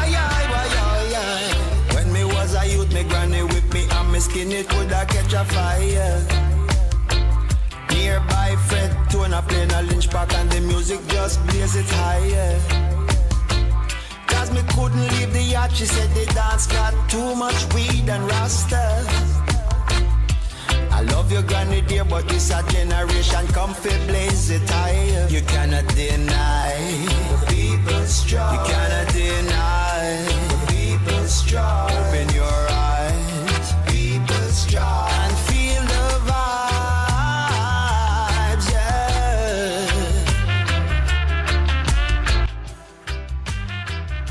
A message of love again. Me said a message of love again. Almost every leader hide the truth, cause them prophet as a real liar. Only reggae music like a breeze, with the truth it blaze the fire. The lessons in our life come the hard way, and we slip and we still falter. But the love between we and God is solid, this is just a reminder. Cannot deny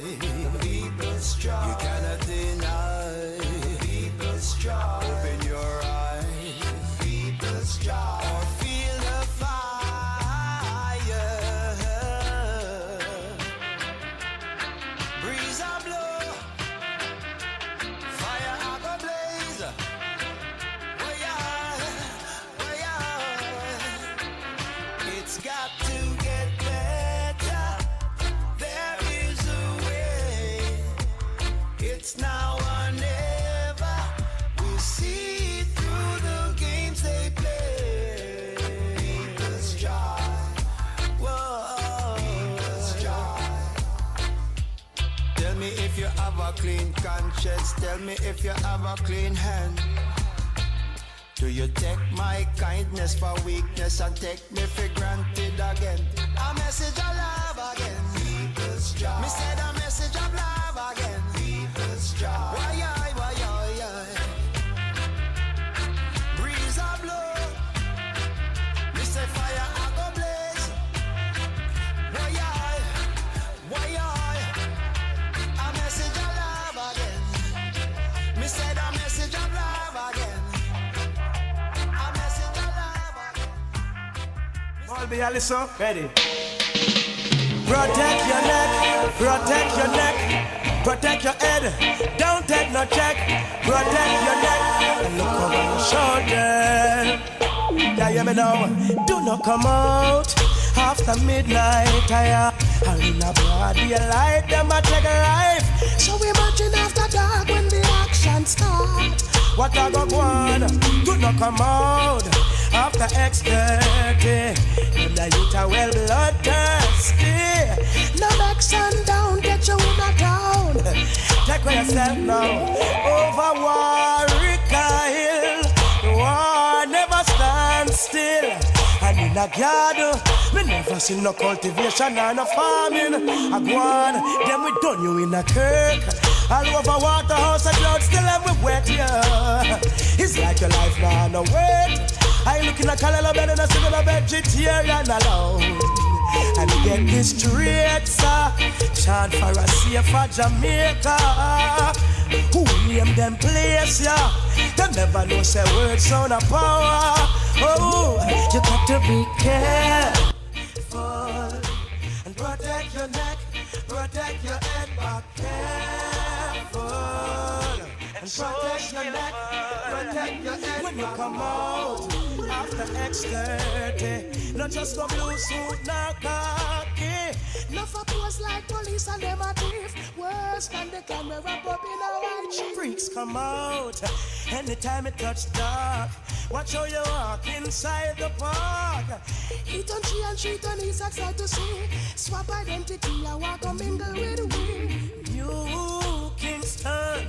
Me see the madhouse, but me no see no kingdom for my people. Still no one knows the reason.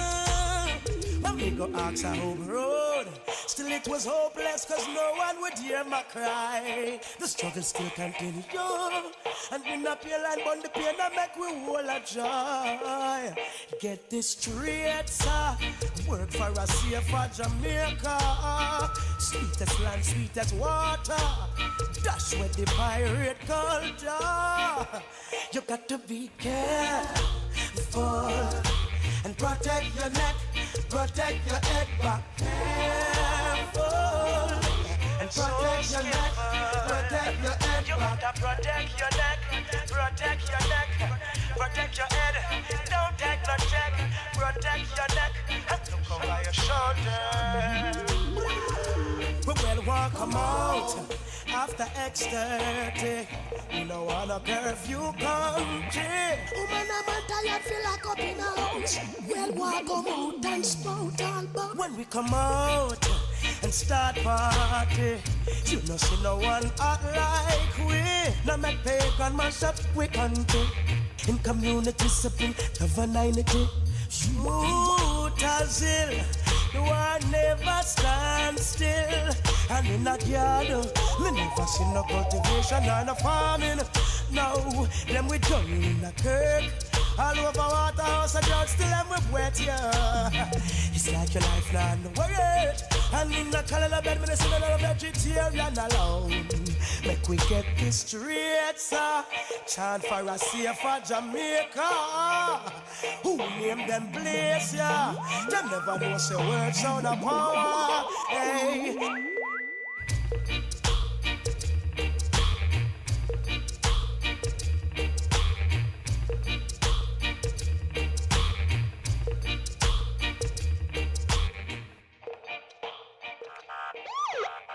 Kevin Famous I represent. DJ Ravers, play music and lock the street. Cause some boy wake.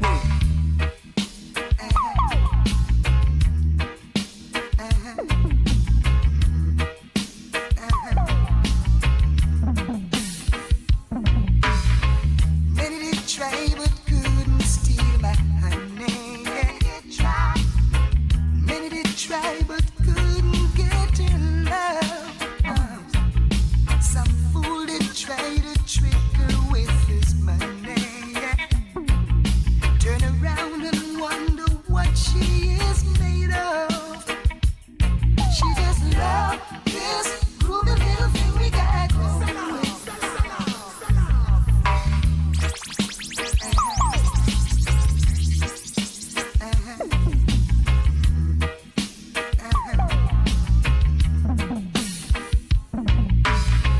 Many did try but couldn't steal my honey.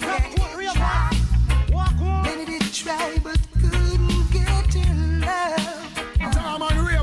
Some fool did try to trick her with his money.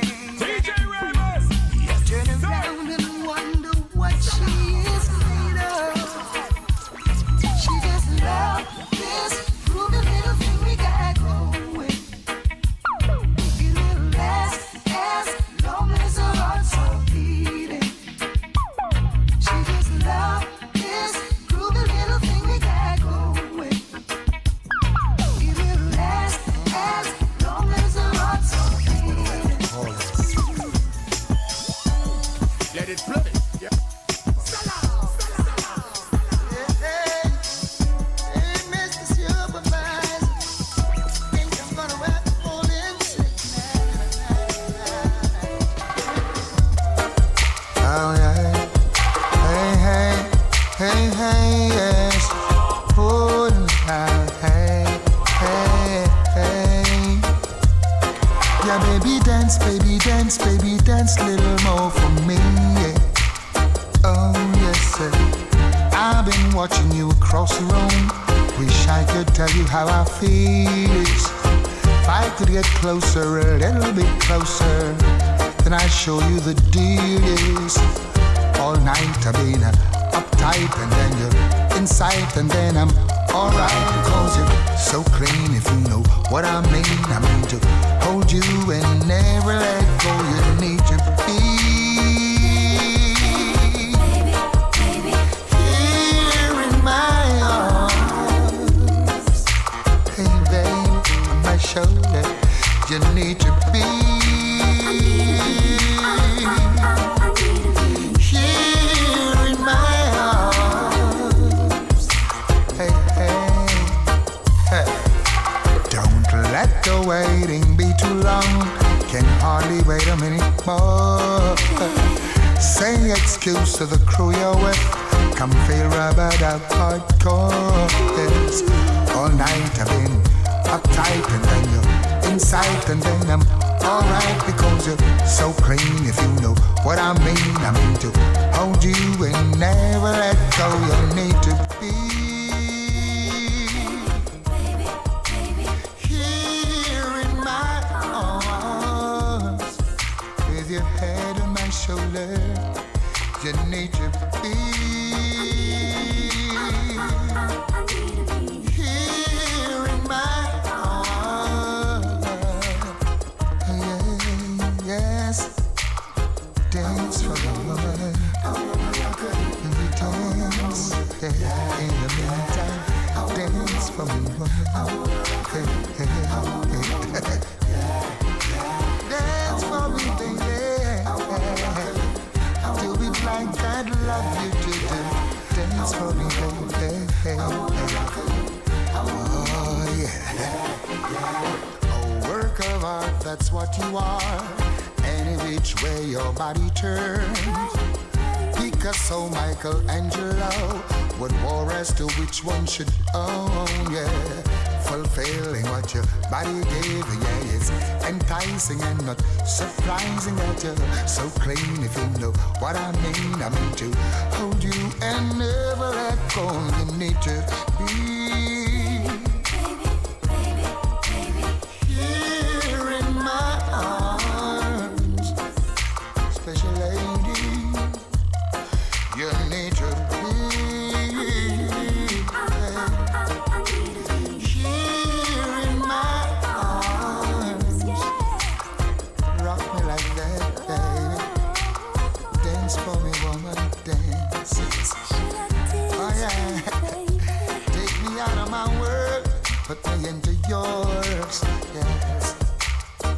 Hey babe, I want you dance, baby. Dance, baby. Dance for me, yes. I love you like that.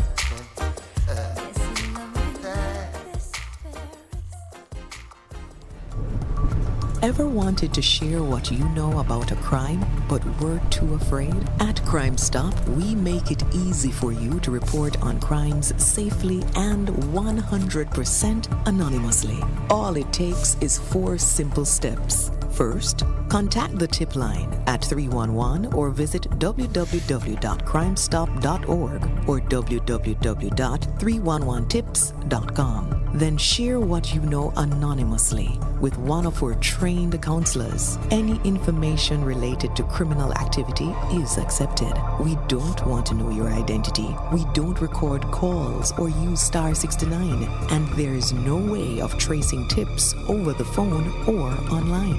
You'll also be given a file number for your tip. Next, track the progress of your tip by calling our tip line at 311 and quoting your file number. Finally, if your tip leads to success, you will be eligible for a cash reward. Rewards will be paid out upon request through a trusted disbursement agency with verification process to ensure that your identity remains hidden. Share what you know anonymously. Contact Crime. Now listen what them say, yeah, yeah.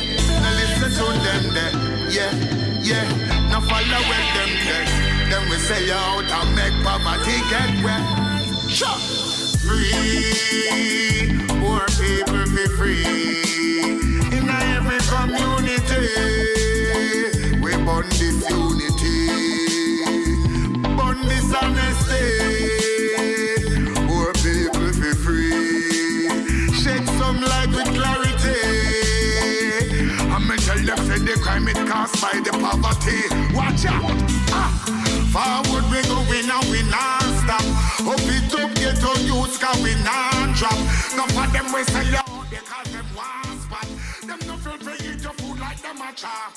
Done, arms house we done, poor house we done, court house we done, jail house we done, dead house we done, arms house we done, poor house we done.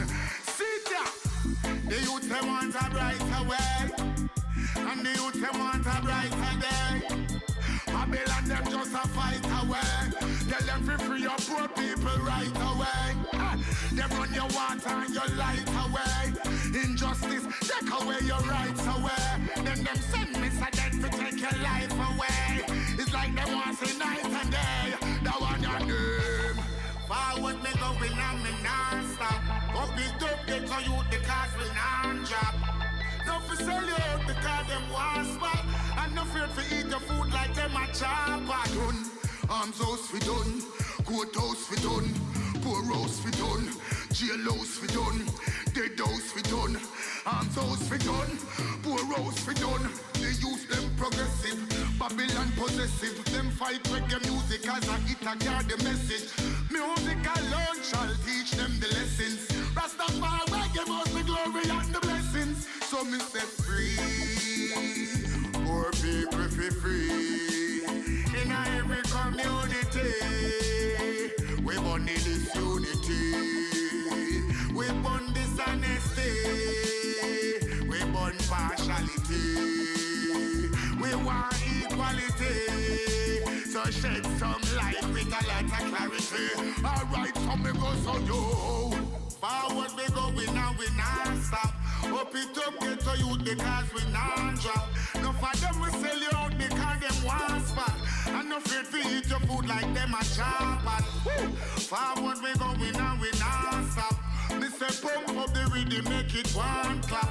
And no worry about it, but Mr. Up, I worry about Mr. This and Mr. That.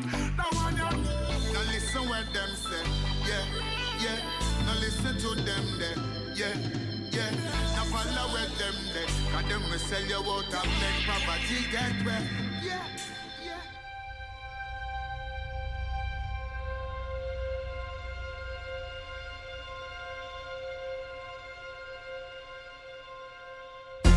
One, two, three, two more. 1, 2.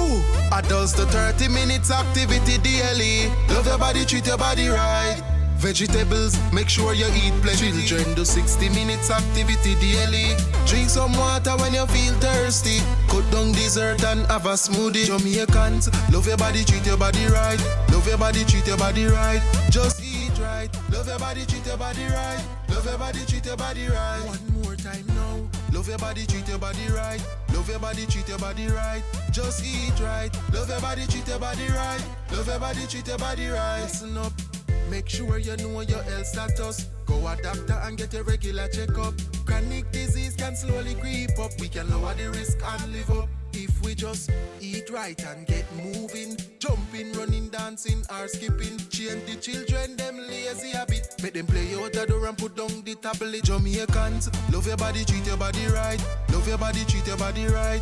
Just eat right. Love your body, treat your body right. Love your body, treat your body right. Jamaica, get moving. Love your body, treat your body right. Love your body, treat your body right. Just eat right. Love your body, treat your body right. Love your body, treat your body right. After two, make me hear you say I love me. 1, 2. I love me. 1, 2. I love me. 1, 2. I love me. After two, make me hear you say I love me. 1, 2. I love me. 1, 2.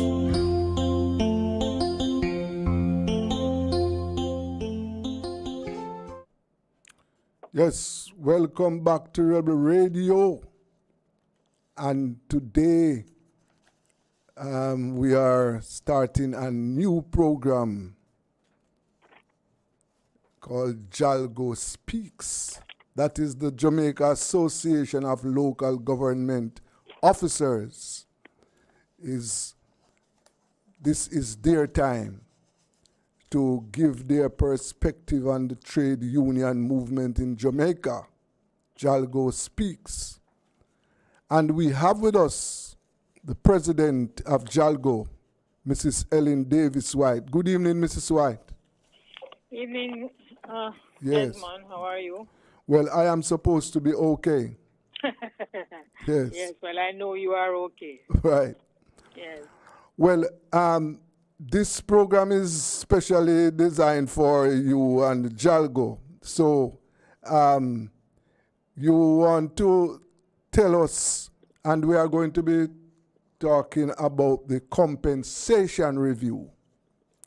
So, Mrs. White, would you just open up by telling us Jalgo's position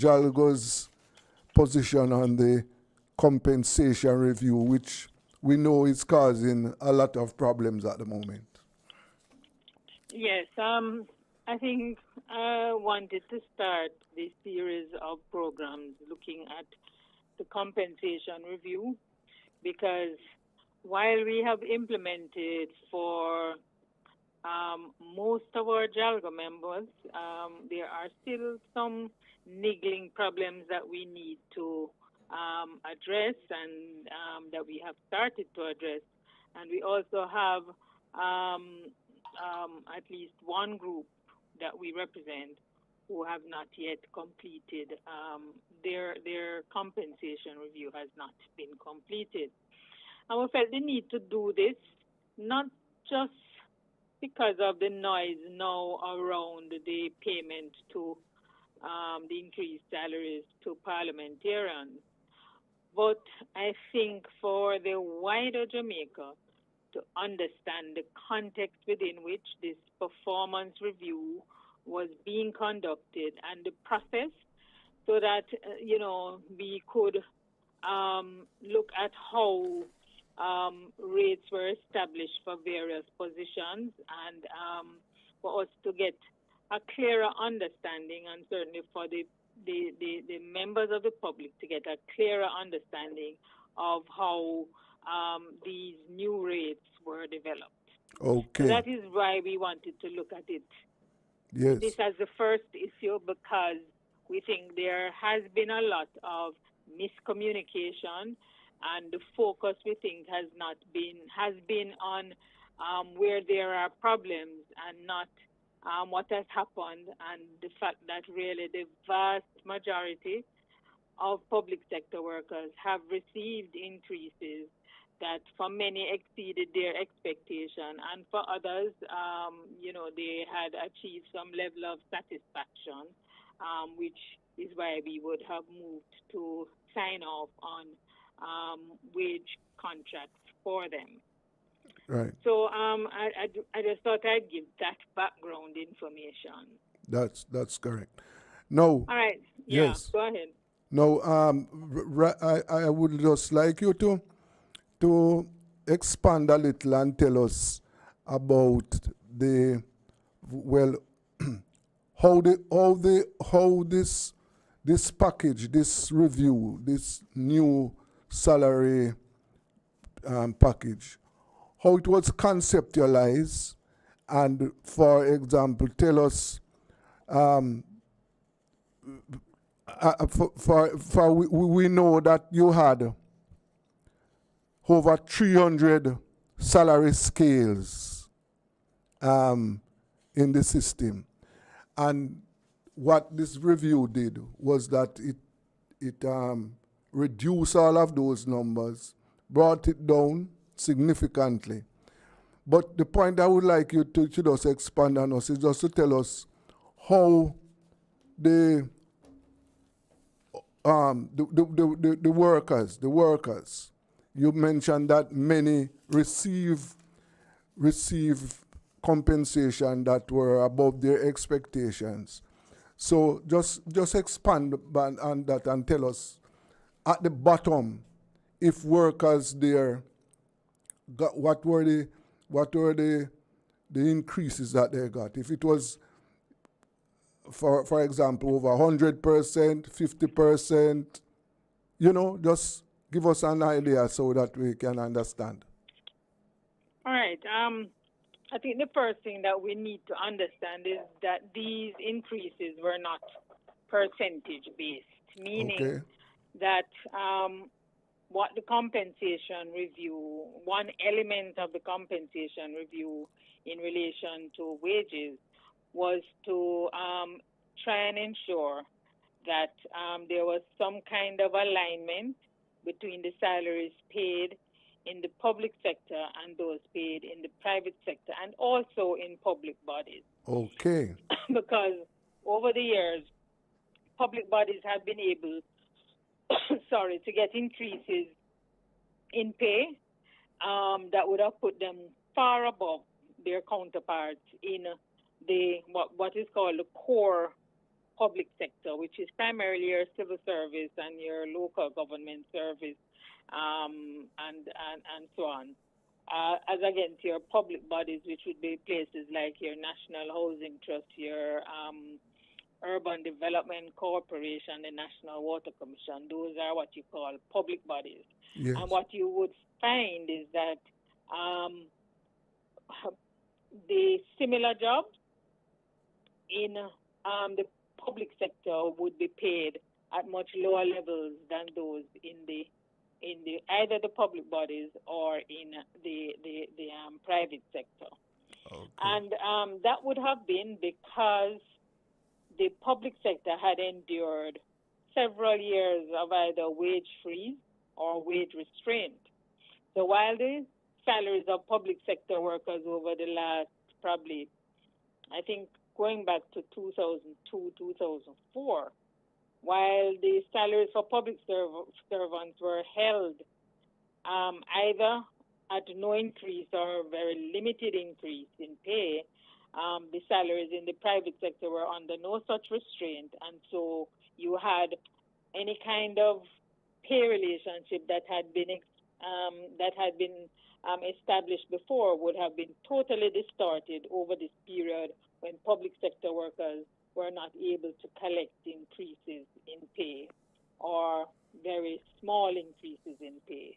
All right. And so when we actually signed off on I think it was the 2017, 2021, if my memory serves me right, pay packet for public sector workers. It was a 4-year agreement, and we had as a point of agreement that come the 21-22 year, the government would implement the results of a compensation review program that was to be conducted in the period while we had that 4-year agreement being implemented. And we came to that point as public sector unions because we recognized that we would never be able, through the normal percentage increases, we would never be able to lift the salary of public sector workers to the level that we believed they needed to be lifted when you compared what was paid for a particular job in the public sector as against a similar job in the private sector. And so this was one of the main reasons for us wanting the government to go and do the work to establish what is a reasonable rate of pay for public servants when you looked at how they are paid as against how workers in the private sector and in public bodies were paid. Okay. So I think that is the first distinction. So everybody, and I think it's natural, tend to convert their pay or whatever increased pay they get, they tend to look at it in terms of what kind of an increase they are getting as against what is really the relative worth of the job. Yes. Okay. So what this exercise was really meant to do was to identify the relative worth of the job and, as far as is possible, to pay to public sector workers exactly what the job is worth. Yes. All right. And we would have done that through a survey that was conducted by Ernst & Young, where the contractors were selected to do the work. They went and they conducted a survey of private sector jobs and identifying the various jobs in the public sector, and then doing the survey of the similar jobs in the private sector, and from there be able to say what is the differential in pay between the public sector and the private sector. But even more importantly, I believe they were able to actually come up with absolute figures in terms of what positions were being paid in the public sector as against what they were being paid in the private sector. Yes. Right. So as an example, we had a situation where they identified what you call job families. So you have a job family called business management, which was really looking at the top echelons of the public sector and identifying through, looking at the comparison between the pay paid for the top echelons of the public sector as against the top echelons of the private sector. And so we would have seen that you had some very wide gaps in terms of the pay at the higher levels of the public sector. So we had, say, a permanent secretary. Yes. Who was compared with a chief executive officer, and we found that in the survey, the job in the private sector was being paid in terms of total compensation at the middle of the market. We are going to make it clear it was not the maximum level being paid, but really what is determined to be a middle of the market position. We're looking at total compensation being at $33 million. That's per year? Yes, per year for the chief executive officer in a private sector situation. Yes. And therefore, what it would be saying is that the permanent secretary, who is the highest CEO, if you may want to call it that, who is the CEO of the various ministries, that permanent secretary, what it is actually saying, that job would be worth $33 million. Right. What you would find in terms of total compensation, meaning your basic salary plus various allowances that would be paid. So in the private sector, it was 33 million. In the public sector, you would be, if you were adding some allowances, you would be getting anywhere from $7 to $10 million as the pay that was being paid to a permanent secretary. So Wow. right then and there, you would recognize the wide gap that there was between the permanent secretary and the CEO. Yes. And that would tell us why we had problems in being able to recruit people into the public sector at that level. Yes. Because the truth is, you don't have much of a problem recruiting people at the lower levels in the public sector. But you had a problem recruiting people at that level, recruiting people in the technical levels as well, and in some social science areas such as your social workers and so on, you had problems being able to recruit them, and not only to recruit them, to retain them. Yes. So you find persons leaving your universities who may come into the public sector because really they want the experience. But once they have gotten that experience, they would not remain. They would be moving on because they could go out into the private sector and be able to get a job that is paying them 3-4 times what they are being paid in the public sector for doing very much the same thing in terms of responsibility, etc. So that was how we came to those rates.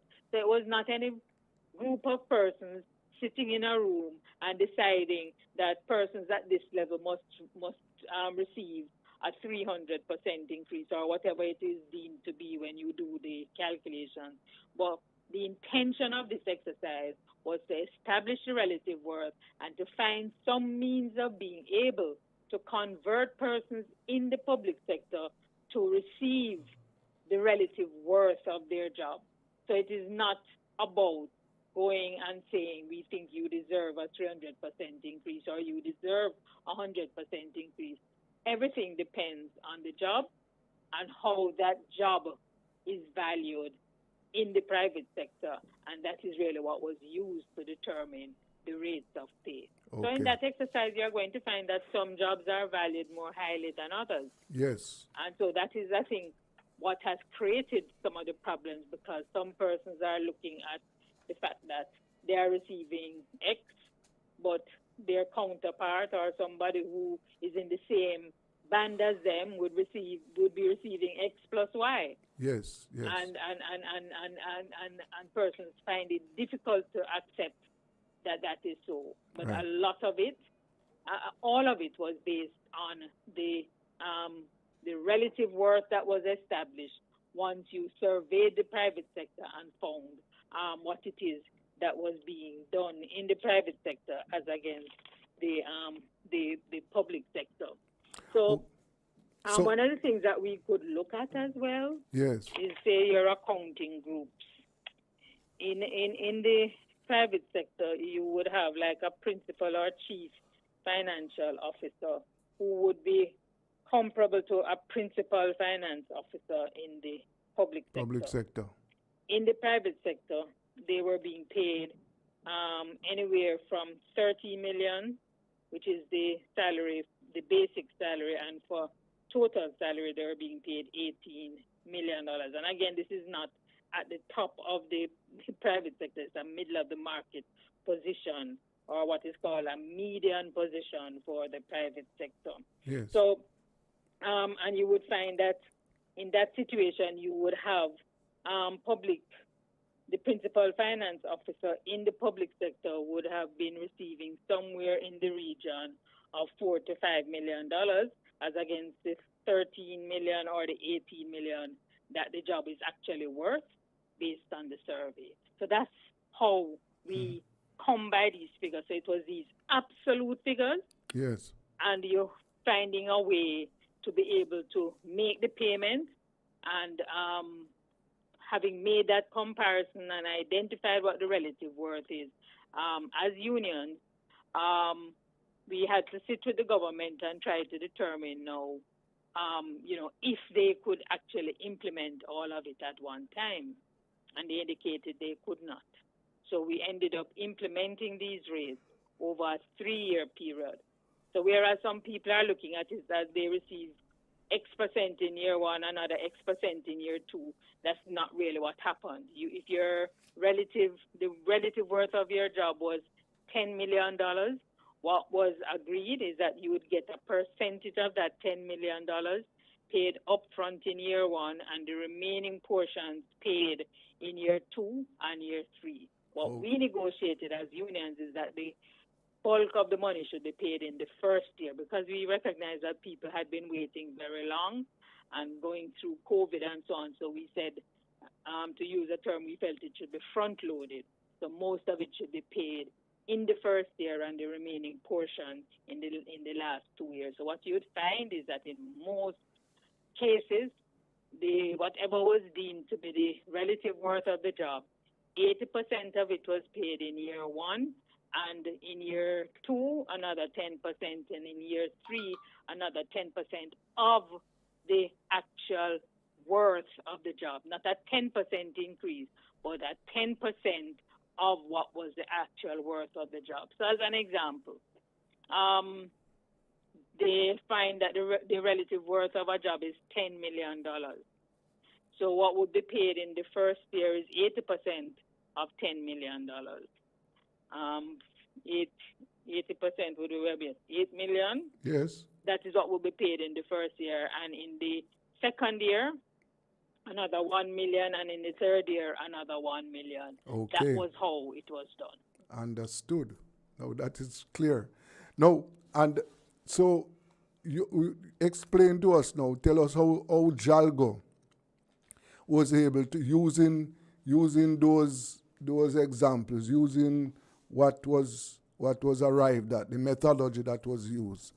How Jalgo was able to get compensation for its members, using you represent firefighters, all the category of workers that you represent who are not necessarily in the top bracket, but somewhere in middle and lower middle in the public sector.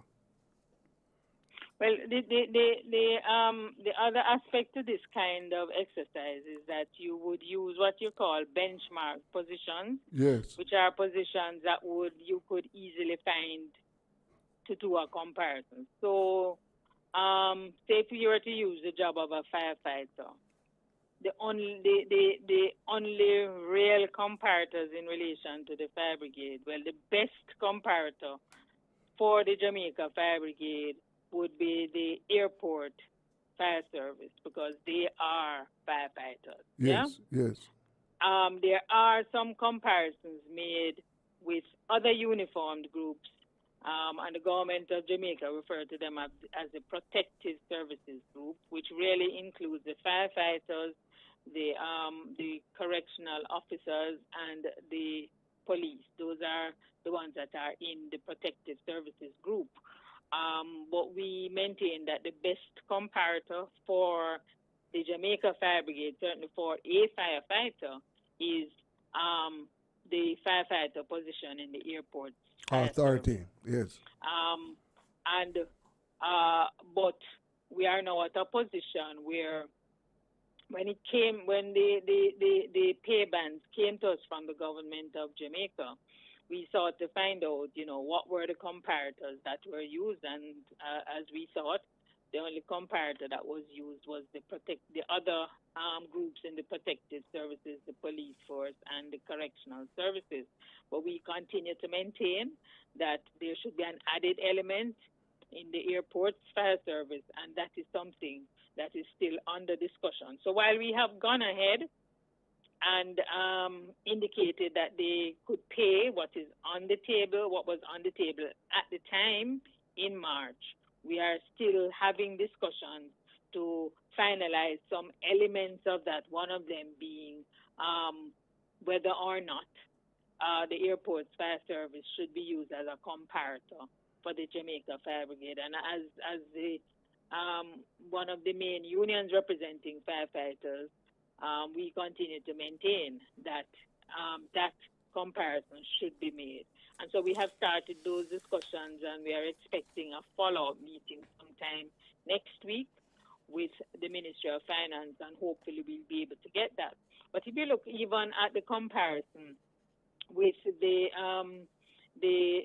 protective services group, we found that again there was a substantial movement in particularly the lower ranks of the Jamaica Fire Brigade, from firefighter up to sergeant, where we have had the problems, as in most areas of the public sector, is with those persons or those groups that were in receipt of upkeep allowance or a traveling allowance.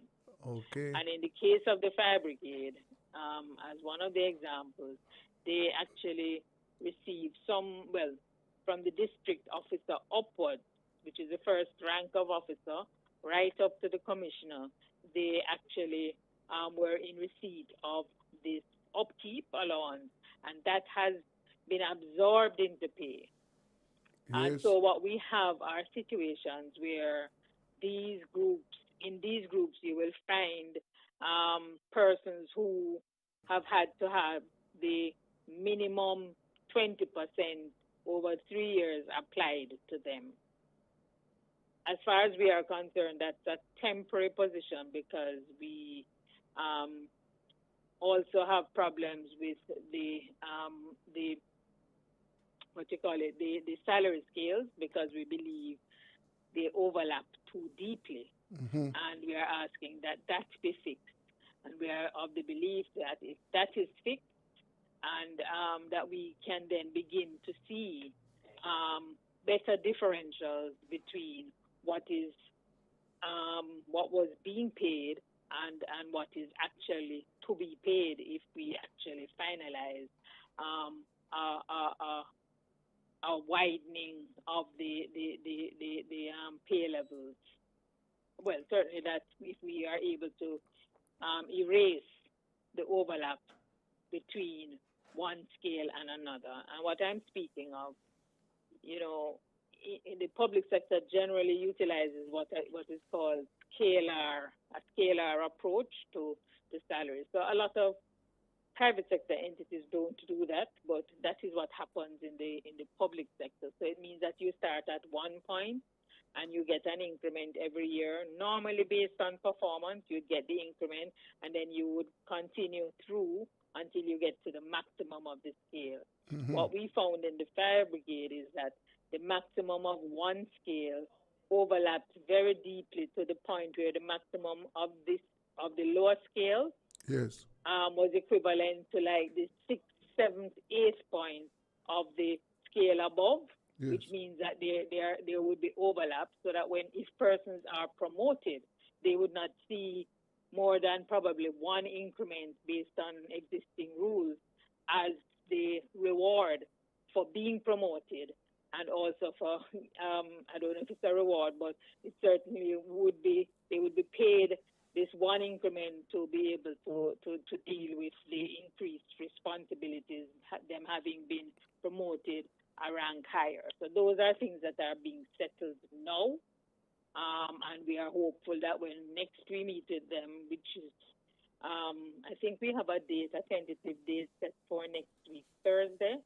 And once we are able to get back around the table, we are hoping that we'll be able to finalize those discussions quickly.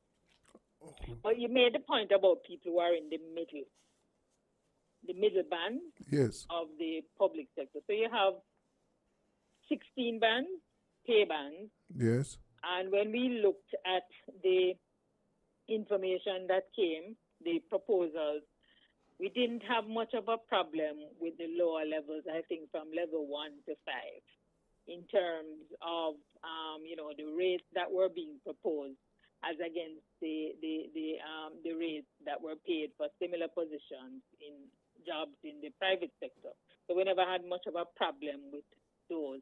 I think the increases at that level would have ranged from anywhere at about 80%, if you were converting the increases that were paid, would have ranged anywhere from 80% up to over 100%, 120, 130% at that lower level. But then when we got to the middle bands is where we began to have some problems. One, most of those middle bands is where you would find a lot of your traveling officers. Traveling. Yes, those who are in receipt of upkeep, and that upkeep is being absorbed into pay. So it is no longer paid as a separate allowance. Mm-hmm. It is deemed to be part of your salary. Yes. So in that situation, what you would find, if my memory serves me right, at that level, most of the people would be receiving close to 90,000 per month as their upkeep.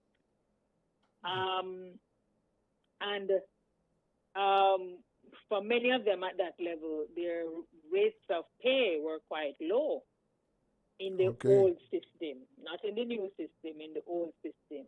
So because their rates of pay were low, what you would find is that upkeep ends up being as high as, in some instances, as high as 80% of their actual pay. Oh.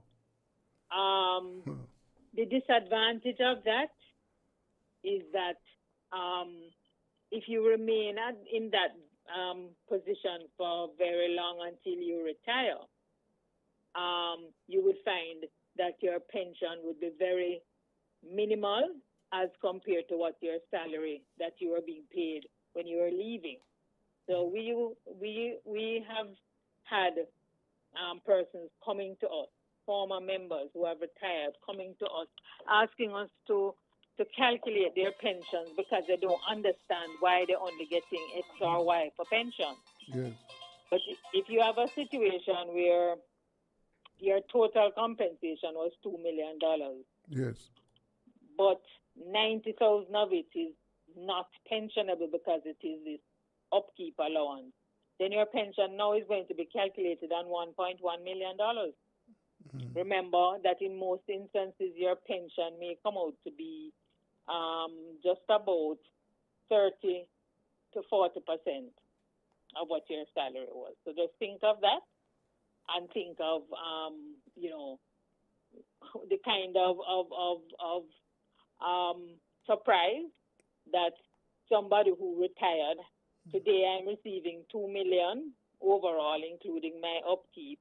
And tomorrow when I go on pension, that is reduced to something like 50,000 as the pension for the month. Now, a lot of persons are actually almost traumatized when that happens to them because they're just now recognizing that, although they had been receiving this upkeep for all the years because of the position being a traveling position, the truth is that when you retire, it is not used to compute your pension, and so you end up in particular problems in terms of what your pension is going to be.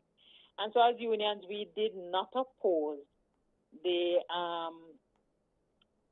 government absorbing those, the upkeep into pay. Because the other thing with the upkeep, and that we certainly found in a place like the Jamaica Fire Brigade, because it was such an important part of a person's compensation, there are firefighters who did not want to take promotion if it meant that they were going to be losing the upkeep. So they would be in a particular position. The position may be firefighter at the entry level. There are vacant positions, but if it does not actually carry that upkeep with it, they don't want it. The end result of that is that over time, those persons are left behind because they remain at one level. They are not going up the ladder, and so others pass them by because the persons who were not in receipt of the upkeep do have a problem taking the promotion because they are not losing the traveling on promotion. But for these persons who are going to lose that traveling, they do not want to accept promotion to certain levels. They would have to talk about a promotion that would allow them to be able to recoup what would be lost by virtue of them not receiving that allowance. And that allowance is so large that there's hardly any position except it is several ranks above where they were that could allow them to retain the value after promotion. And so what it meant when a large portion of your compensation was in the form of allowances that could be that you could lose just by virtue of being promoted, or you're going into an area that the does not require the traveling. Yes. Persons now end up stagnating, and down the road they end up being dissatisfied and disgruntled.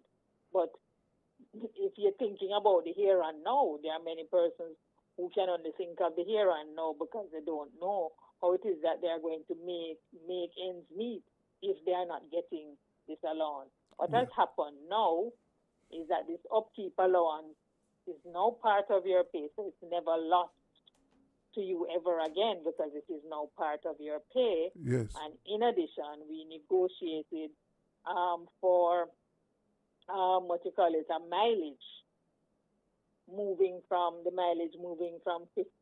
or thereabouts to $100, which would help to compensate for any of the amount that would have been lost by virtue of your upkeep being absorbed into pay. And it's not that you're losing, it's just that you're not seeing it as a separate amount on your paycheck anymore. Right.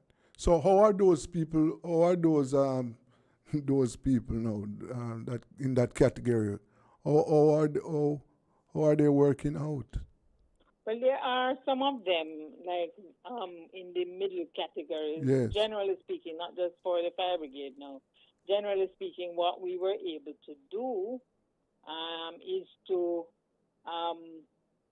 negotiate with the government to increase the pay levels in those bands. So I think it was from band 5 to about band 8 or 9, if my memory serves me right, that we concentrated on trying to improve the salary levels in those bands, and I think we ended up getting an additional $300,000 to $500,000 per annum added to the rates that were originally proposed by the government of Jamaica.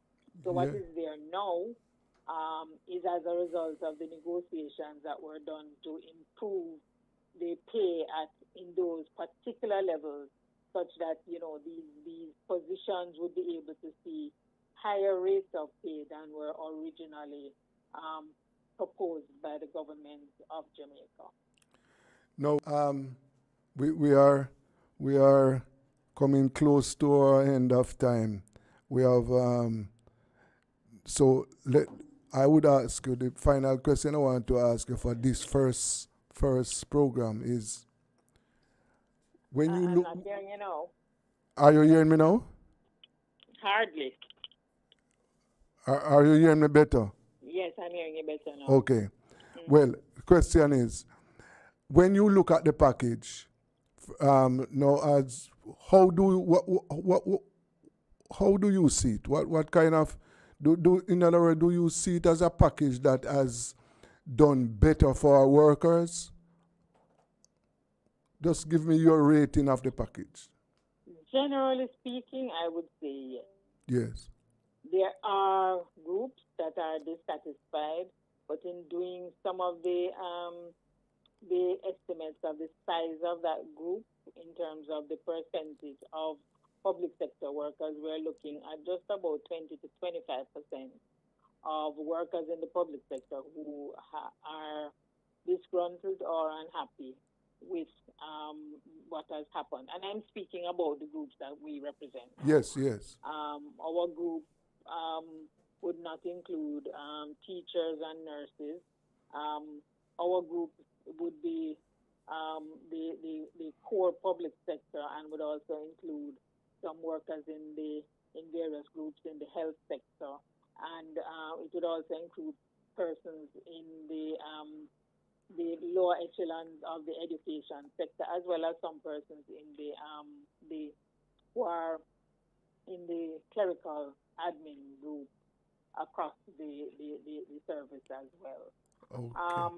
And as I said, we have persons, and I would estimate it to be at about 20-25% of the overall membership that may be disgruntled or dissatisfied, and that is primarily because those are the groups that were getting allowances that have been absorbed into pay, and they are not seeing in terms of a differential between their old rate and their new rate. They are not seeing the levels of increases that others are seeing, and so that as a result, they are unhappy.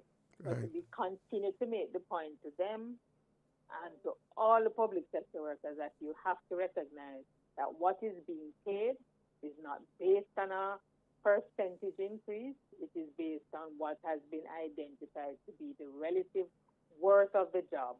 And you can take that and turn it into a percentage increase, but it was not done on the basis of a percentage increase.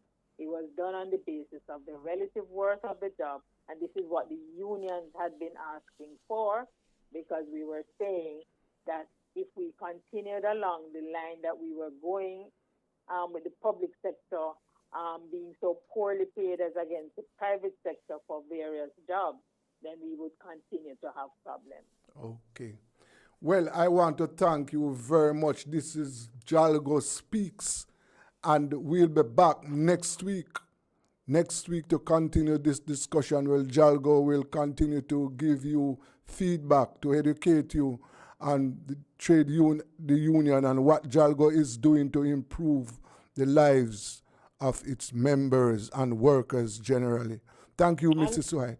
Thank you very much. And next week we hope to be looking at to be moving away from compensation review. Yes. Because we are moving to have our triennial Congress at the end of June. Right. And in that process we would, I think, want to review what has been happening since our last Congress, which was in 2016. So you will be talking about that next week? Yes. Okay. Thank you very much. Yes. And thank you very much, Desmond. Yes. This has been Jalgo Speaks. This is the moment for Jalgo, the Jamaica Association of Local Government Officers, to give its position on the trade union movement in Jamaica. Yes, we have come to the end of today's program, and oh, what a day it was. Day filled with all kinds of news and views. Want to thank all my listeners and viewers, for taking time out of their schedule to listen to Rebel Radio. And we'll be back on Friday, and Friday we have discussion on the Constitution debate. And as usual, we'll provide you with information to keep you informed and useful. I want to thank our technical operator, Bishop Gordon. And stay safe and strong. This is Rebel Radio, and I am Desmond Richards.